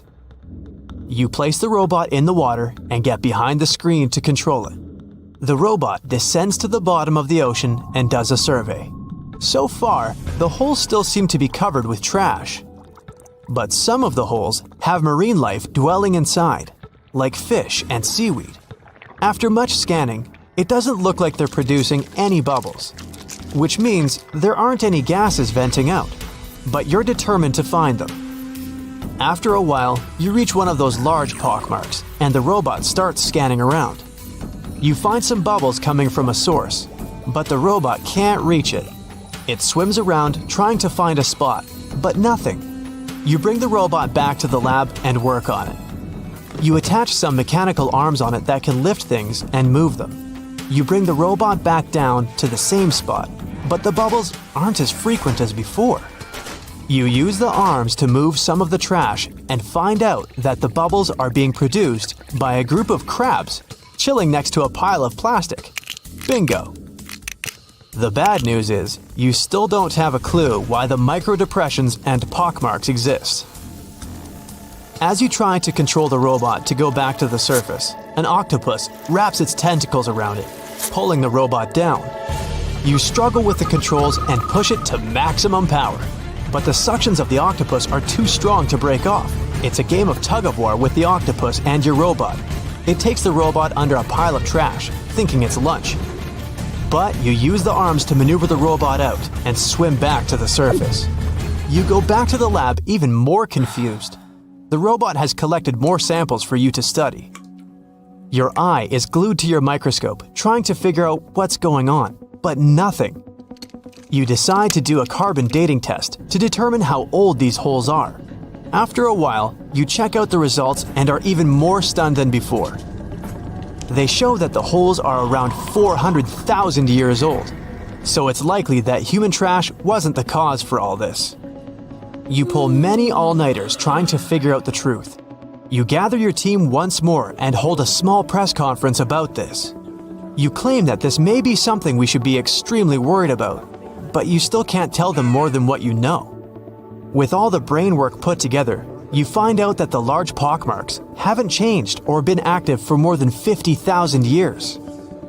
The newer holes were most likely created by human trash settling in the bottom of the ocean floor. The marine life gathered some of this trash like plastics and discarded fishing gear and created homes for themselves. This is why around 4,500 of the holes are newer and have trash in them. But it still doesn't answer why the holes appeared in the first place. You're back to square one. The only way to see what's really going on is to clear up the trash from underwater and study them. The story makes headlines in the local community and catches the attention of a cleanup crew. You organize a trip to the ocean and begin the extraction of all the trash. Many cleanup boats arrive and everyone drops down a net to collect the trash. You send down the robot once more to make sure the nets are hitting the right spot.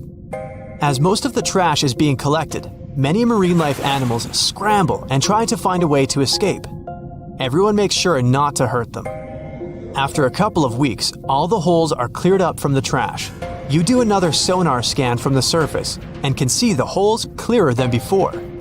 But you still don't have an answer for this. You do some more research trying to see if any other holes appeared around the world. On the other side of the country is a mysterious blue hole off of Florida's Gulf Coast. You catch the nearest flight to Florida and make an appointment with the scientist in charge of the expedition. Blue holes are underwater sinkholes that open below the seabed. Just like on the surface, the underwater world also has sinkholes. This one is called the Green Banana and is 150 feet below. And the hole is 435 feet deep. You dive with some special gear with the rest of the team to a barren ocean floor, and the hole is right there in front of you, looking like an oasis in the desert. You and the rest of the scientists are surprised by the diverse marine life dwelling within. Some sea turtles swim past you, and even sharks. These ones don't harm humans. Halfway through, you reach a narrow path, which makes it difficult for humans to pass through. But everyone is careful. There are corals, sponges, mollusks around the corner. You collect some samples and go back to the lab. Blue holes in general are richer in nutrients than barren lands and host plenty of unique marine life. They're quite common and don't pose any sort of threat to anyone. After making the connections, you don't think the holes off the coast of California have anything to do with blue holes. The mystery goes on. The strongest earthquake ever to strike east of the Mississippi River that happened over 200 years ago was never over, according to some scientists. Most earthquakes last seconds to minutes, and the official record breaker so far is a silent one in Sumatra that was going on for 32 years. This slow slip event triggered a massive quake and a tsunami. So if it's true that the New Madrid earthquake is still sending aftershocks, we'll have a new top name for this sad list. The earthquake started in December of 1811 with a powerful quake in a sparsely populated part of northeast Arkansas. They felt the shaking almost 1,000 miles away in the White House, and the tower bells were ringing in Boston, even further away. It even made the mighty Mississippi flow backward for a few minutes over new waterfalls formed by shifted ground. The town of New Madrid, Missouri, completely disappeared in the disaster. The Earth wouldn't stay still until the end of January the following year, when things got serious again. A massive quake hit, this time near the junction of the Ohio and Mississippi rivers, right in the Missouri boot heel. Geologists believe it was a rupture on the New Madrid Fault, putting even more strain on the nearby Reelfoot Fault. Just when people thought it couldn't get worse, another 2 weeks of trembling passed, and the Reelfoot Fault snapped deep beneath New Madrid. Down in Tennessee, about 15 miles south of New Madrid, the ground uplift created Reelfoot Lake. Steamboats were chugging along the river, with thousands of trees floating and acres of woods torn apart by the quake. In St. Louis, Missouri, which is 160 miles away, buildings were badly damaged, and chimneys fell in Cincinnati, Ohio, 400 miles away. People all the way in Montreal, Canada, over 1,000 miles away, felt the earthshake. Seismologists have registered about 200 small earthquakes in the New Madrid seismic zone every year since 1974. Some researchers believe that up to 30% of those were aftershocks from those big quakes back in 1811 and 1812. In parts of the U.S. where there's not much tectonic action going on, these aftershocks could keep rumbling for years, maybe even centuries, after the big ones hit. Aftershocks are the Earth's way of releasing all that built-up stress from the main quake. When the ground shakes from the first earthquake, it puts a lot of pressure on the rocks nearby. And when those rocks can't take it anymore, they crack, causing even more shaking. That's the aftershock. And they can be pretty intense, especially right after the main quake, but weaken over time. Not all scientists agree that contemporary earthquakes have to do with those from 200 years ago. We mostly associate faults with those lines where Earth's plates meet. But there's a whole network of those right under the center of the North American plate. They're like relics from 750 million years ago, when North America was part of a supercontinent called Rodinia. When Rodinia started to break up, it left behind these rifts, weak spots in the Earth's crust that run deep beneath the modern Midwest. It could explain the earthquake action. An international team of geologists decided to take a fresh look at 3 major earthquakes that shook North America and end the debate. They used a new math method called the nearest neighbor. It says that if earthquakes are too close in space, time, and magnitude to be independent background events, then one is assumed to have triggered the other. Depending on how you look at the numbers, somewhere between 10 to 65% of the recent quakes in the region could be aftershocks of those historic earthquakes. And a huge quake that hit Charleston, South Carolina at the end of the 19th century might explain up to 72% of the earthquakes in the area since then. But not all places are the same, so the scientific debate continues. In 1774, British explorer James Cook noticed a glow in the distance. It was the volcano of Mount Yasur in Vanuatu. This bad boy had been spewing lava and ash ever since, and it's quite likely that it's been doing that for way longer. The volcano has been sitting at alert level since October 2016, which means things are really unsettled around there. They've even marked off a 2,000-foot radius around the crater to keep people safe. There have been low to moderate outbursts, shooting out ash, gas, and steam, and some bigger blasts throwing stuff outside the crater. Satellite images have picked up on some hotspots of sulfur dioxide plumes, showing that Yasur is still cooking up a big storm down there. Stromboli, one of the volcanic islands near Sicily, officially has the Guinness World Record as the longest continuously erupting volcano. It has been putting on a fiery show for over 2,400 years straight. Ancient sailors nicknamed it the Lighthouse of the Mediterranean. Most of the time, Stromboli's just spitting out spatter, but every now and then it throws in some lava flows or shoots up some moderately high fountains. Sometimes you might even catch a glimpse of steam-driven outbursts. Over 200 million years ago, the world went through a major makeover, with not one, not two, but 4 massive volcanic eruptions changing the game. It all happened in Rensselaer, a large chunk of island that used to be a supermassive volcano stretching across what's now British Columbia and Alaska. This volcanic activity might have helped dinosaurs grow from cat-sized critters into giants we saw in Jurassic Park. It kicked off a 2-million-year rainy season. It made the whole world hot and humid, and the dinos just loved it. Researchers dug deep into sediment layers beneath an ancient lake in China to uncover these secrets. They found traces of volcanic ash and mercury, clear signs of those epic eruptions. There were carbon signatures showing huge spikes in carbon dioxide levels, making the atmosphere toasty and the rain pouring down. It all happened in 4 separate pulses, each triggered by those monstrous volcanic blasts. There's a spot in a national park not too far away from Sydney, Australia, where a fire has been raging deep underground for at least 6,000 years. They call it Burning Mountain, and it's a coal seam fire, burning its way through a layer of coal beneath the Earth's surface. Once these underground fires start, they're pretty much impossible to put out. This ball of fire is up to 30 feet wide and extremely hot, but there's no flame, it's smoldering. The fire has been creeping along at a pace of about 3 feet per year. A local farmer first spotted it in the 19th century and thought it was a volcano. The people who have lived here for ages believe this place is sacred. They've used it for cooking and crafting tools, and tell that it started from a widow's tears or the torch of a hero. But experts think it could have been a lightning strike or coal heating up like a summer barbecue from the interaction with oxygen. Some say it might have been burning since before the dinosaurs roamed the Earth.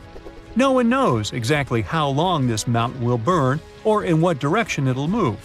Right now, the coal has enough oxygen to burn for centuries or even millennia without human intervention. The fire is heating up the mountain like a giant oven, making it crack and crumble, inviting in more oxygen to feed on. Even if humans decide to take action, these coal seam fires need truckloads of water and liquid nitrogen to tame them. Several years ago, explorers noticed that the smolder was creeping close to a cliff overlooking a little river. And depending on what the coal seam decides to do next, we could see some dramatic changes here in the coming decades. There could be flames with much more heat, or the coal seam could go deep, extinguish itself, and smolder out. Rocks rolling down the slopes of a rumbling volcano, pushing other bigger rocks on their way, and eventually tumbling down into the ocean in a humongous cascade, causing a wave the height of which the world's never seen before. This is what might happen if the Helena slump of the Hawaiian Big Island falls off into the water. The Kilauea volcano is far from dormant. The latest eruption occurred in 2018. Its eruptions are usually accompanied by earthquakes of different magnitudes, and with each quake, the magma rocks on the slopes of the volcano shift down. These rock formations are called slumps, and the Helena slump is the most notorious of them all. In 1868, the shift of this slump caused a tidal wave rising as tall as 60 feet, But what's most troubling is that some 110,000 years ago, a landslide here led to one of the most powerful earthquakes ever, which in turn led to a mega tsunami of over 1,000 feet in height. Scientists are worried that such an event may repeat in the future. If that happens, the wave might engulf the whole of Hawaii and easily reach both North and South American coasts. Geologists are quick to reassure, though, that a landslide like this is unlikely to occur anytime soon. It's just too early for that. But when it finally does, the consequences will be catastrophic. Have a nice day! Yellowstone National Park in the western USA is world famous for its dazzling views, and especially the colorful Grand Prismatic Spring at its very heart. But we should all stay aware that Yellowstone is, first and foremost, an enormous caldera, basically a slumbering supervolcano. The difference between a regular volcano, like Kilauea from earlier, and a supervolcano is that the latter is thousands of times more powerful. Imagine an eruption spewing tons of huge rock and rivers of hot lava, pumping out clouds of ash that make countries stop air travel for weeks. And now multiply all of this by 1,000. This is what a Yellowstone eruption would look like. At first, a huge area in the middle of the national park would shake, crumble, and then blast upwards in a megaton explosion. Lava flows and magma rocks would cover the area of about 40 square miles, roughly half of Washington, D.C. But the greatest danger is the volcanic ash. The ashen plume would rise miles above and get carried by the wind in every direction. Since the eruption would be far from ordinary, the spread and damage would also be much greater than usual. The ash is thick and heavy, so it would cover a vast area in a blanket, destroying crops and even buildings. Worse still, it would spread in the air and block out the sun, leading to a drastic drop in temperature and an artificial winter. Even regular volcanoes can lower temperatures worldwide by a few degrees. A supervolcano may potentially cause a new ice age. Luckily, the chances of Yellowstone supervolcano erupting in the near future, or at all, are extremely low. There have been only 3 of those in the history of Earth, and there's no evidence such a disaster should repeat. Scientists estimate the probability at 0.00014%, which is lower than the chances of an asteroid wiping us all out. Speaking of which, if dinosaurs could talk, and were at least still alive for that matter, they'd tell you that asteroid threat is as real as it gets. Scientists at NASA say they've tracked 90% of all near-Earth asteroids of significant size, and none of them are a matter of any concern. But there are still the other 10% in the great unknown. What's more, asteroids can change their line of flight because of the pull of other celestial bodies and eventually turn our way. Lucky us. Now, if an asteroid big enough, like a mile across, hits the Earth, it will first cause an explosion powerful enough to erase a dozen big cities in a matter of seconds. Then the impact will raise a cloud of dust and debris that will block out the sun, just like the ash cloud from a volcano, and cause a centuries-long winter on the whole planet. But even if it falls into the ocean, which is more likely, a resulting wave will rise several miles high, washing coastal cities off the face of the planet. But at least there won't be a new ice age. Although scientists are pretty sure there's no such threat in the near future, it can't be ruled out completely, and humanity needs at least 5 years to prepare for this event. If a big near-Earth asteroid suddenly changes its course and turns right toward our planet, we won't stand a chance against it. Disaster movie, anyone? A much more probable calamity, though, rests right beneath our feet. It's the San Andreas Fault in California. The fault has been ready for rupture for years now, and scientists estimate that an earthquake along this line is likely to occur in the next 3 decades. And when it happens, it won't be nice. They expect a magnitude of 8.0, which is comparable to some of the most devastating quakes in history. It's all the more dangerous since California is home to some of the most populated cities in the western U.S., including Los Angeles and San Francisco. High-rise buildings are common there, and they're particularly vulnerable against underground shakes. The San Andreas earthquake might cause a whole lot of damage both to cities and countryside. In the worst-case scenario, the ground might break apart, destroying buildings, farms, and changing the landscape altogether. Still, scientists believe that the probability of such a quake is only 7% for the next 30 years. So, there's a rather big chance, 93%, that we'll never see that in our lifetime. Yet, there's another earthquake hazard not so far away from the previous one: the megathrust in Chile. The country sits right above the subduction zone, an area where two tectonic plates meet and go one beneath the other. At the place of their meeting, stress is accumulated because of their continuous movement, and once that strain is too much, a major earthquake occurs. Chile has experienced a lot of quakes in the recent years, and scientists are worried those might be preparing the area for a really big one. They believe a great earthquake is due to happen before the end of the century, and it might be devastating to the coastal area. Even smaller quakes caused tsunamis that flooded the west coast, and a huge one like that is likely to raise a wave of incredible height. On the bright side, Chile now knows to prepare in advance for the coming natural disasters, and geologists are pretty sure people will be able to evacuate before the earthquake strikes. In September of 1859, astronomer Richard Carrington was looking at the sun and suddenly saw a bright flare on its surface. He made a note of it in his records, but only realized how important it was a couple of days later.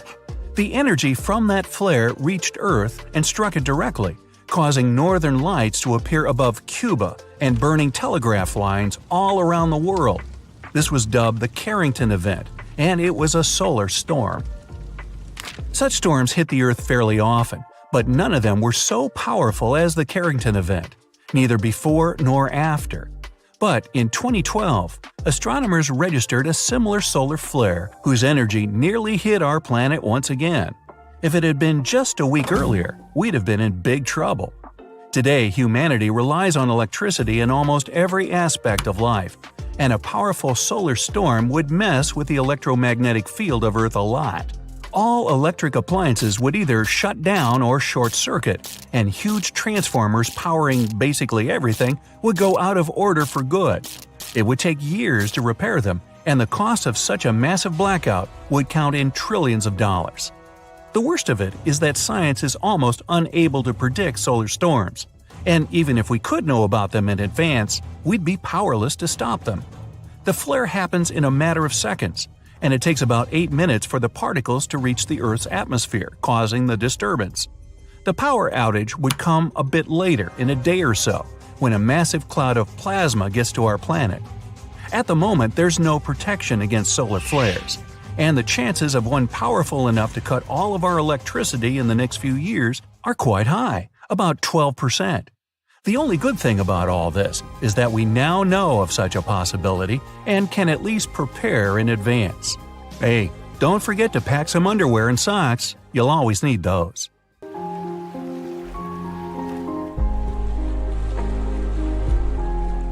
People living in Hawaii need to make at least twice the average salary in the rest of the US to live comfortably. Those who aren't ready to pay $5 for a gallon of milk have to look for happiness elsewhere. And year after year, the state makes it to the top lines of the population loss rating.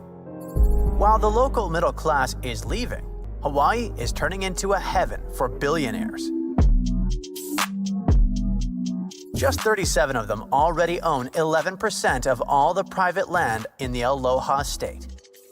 Larry Ellison, co-founder of the Oracle Corporation, bought 98% of the island of Lanai, including the grocery store, the only gas station, and the community newspaper, all for a nifty sum of $300 million. This makes him the boss and landlord of everyone on the island. Mark Zuckerberg, the Meta founder and CEO, is building a huge compound on Kauai with more than a dozen buildings, at least 30 bedrooms and bathrooms, a tunnel leading to a 5,000 square feet underground bunker, and 11 tree houses connected by intricate rope bridges. The local residents with ancestral rights to this land lost in court and had to put it up for auction. The Malaysian tycoon Kvek Leng Khan owns a third of the island of Molokai through his business empire. Of course, these and some of the world's richest people create new jobs and invest in development projects on the islands. But still, nearly 2/3 of the locals believe that their state is being run for tourists at the expense of the residents. A lot of famous people like to live in Wailea and Makina in Maui because it's peaceful and gives them the privacy they want.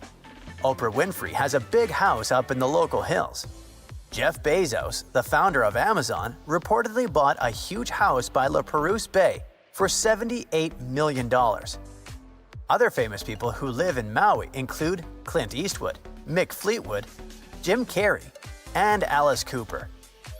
When you visit Maui, you can see a special Hall of Fame display at the airport showing those celebrities. It's supposed to celebrate their ties with the island, but the local people feel like it only highlights the huge gap between the new super wealthy residents and the local people who can barely afford to live there. As the rich and famous keep buying property across Hawaii, home prices continue to rise. It's more expensive to buy a house here than in Washington, D.C. or California. Part of the reason for such high pricing is how the land itself is formed.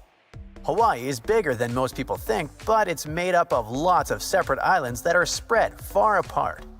Even though the islands are big, not all of the land can be used to build houses or neighborhoods.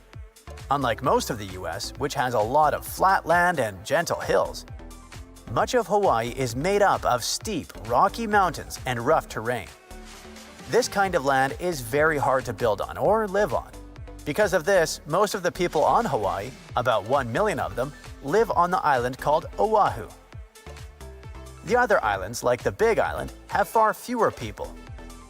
There isn't enough land for everyone, and that makes it hard for people who have lived in Hawaii their whole lives to afford a place to live.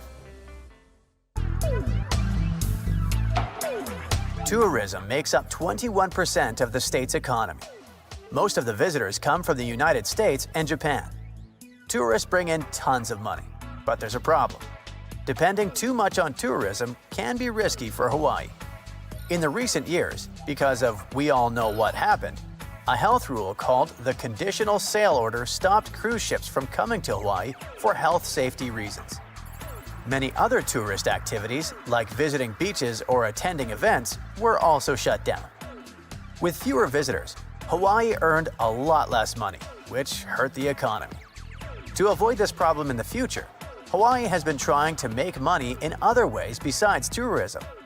One idea is to invest more in fishing, but this hasn't been easy. At some point, there was too much fishing going on here, and now Hawaii has to bring in 63% of its seafood from other places instead of catching it nearby. There are farms here that grow pineapples, macadamia nuts, coffee, and produce milk. But now, farming isn't as important as it was 100 years ago. Probably one of the reasons is that it's more profitable to sell the land for houses or hotels than to use it for farming. This change made Hawaii even more dependent on tourism and made living in the Aloha state so very pricey.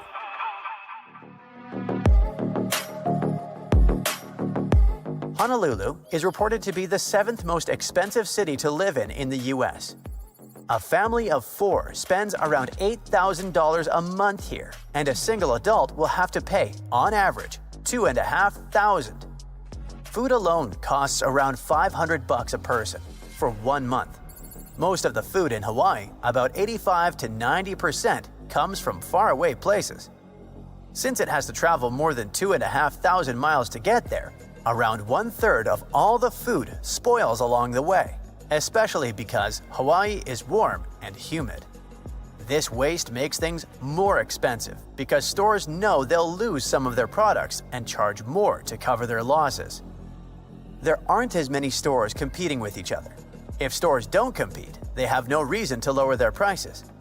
On top of that, they have to pay a lot for things like rent and electricity, so they raise their prices to make up for those costs.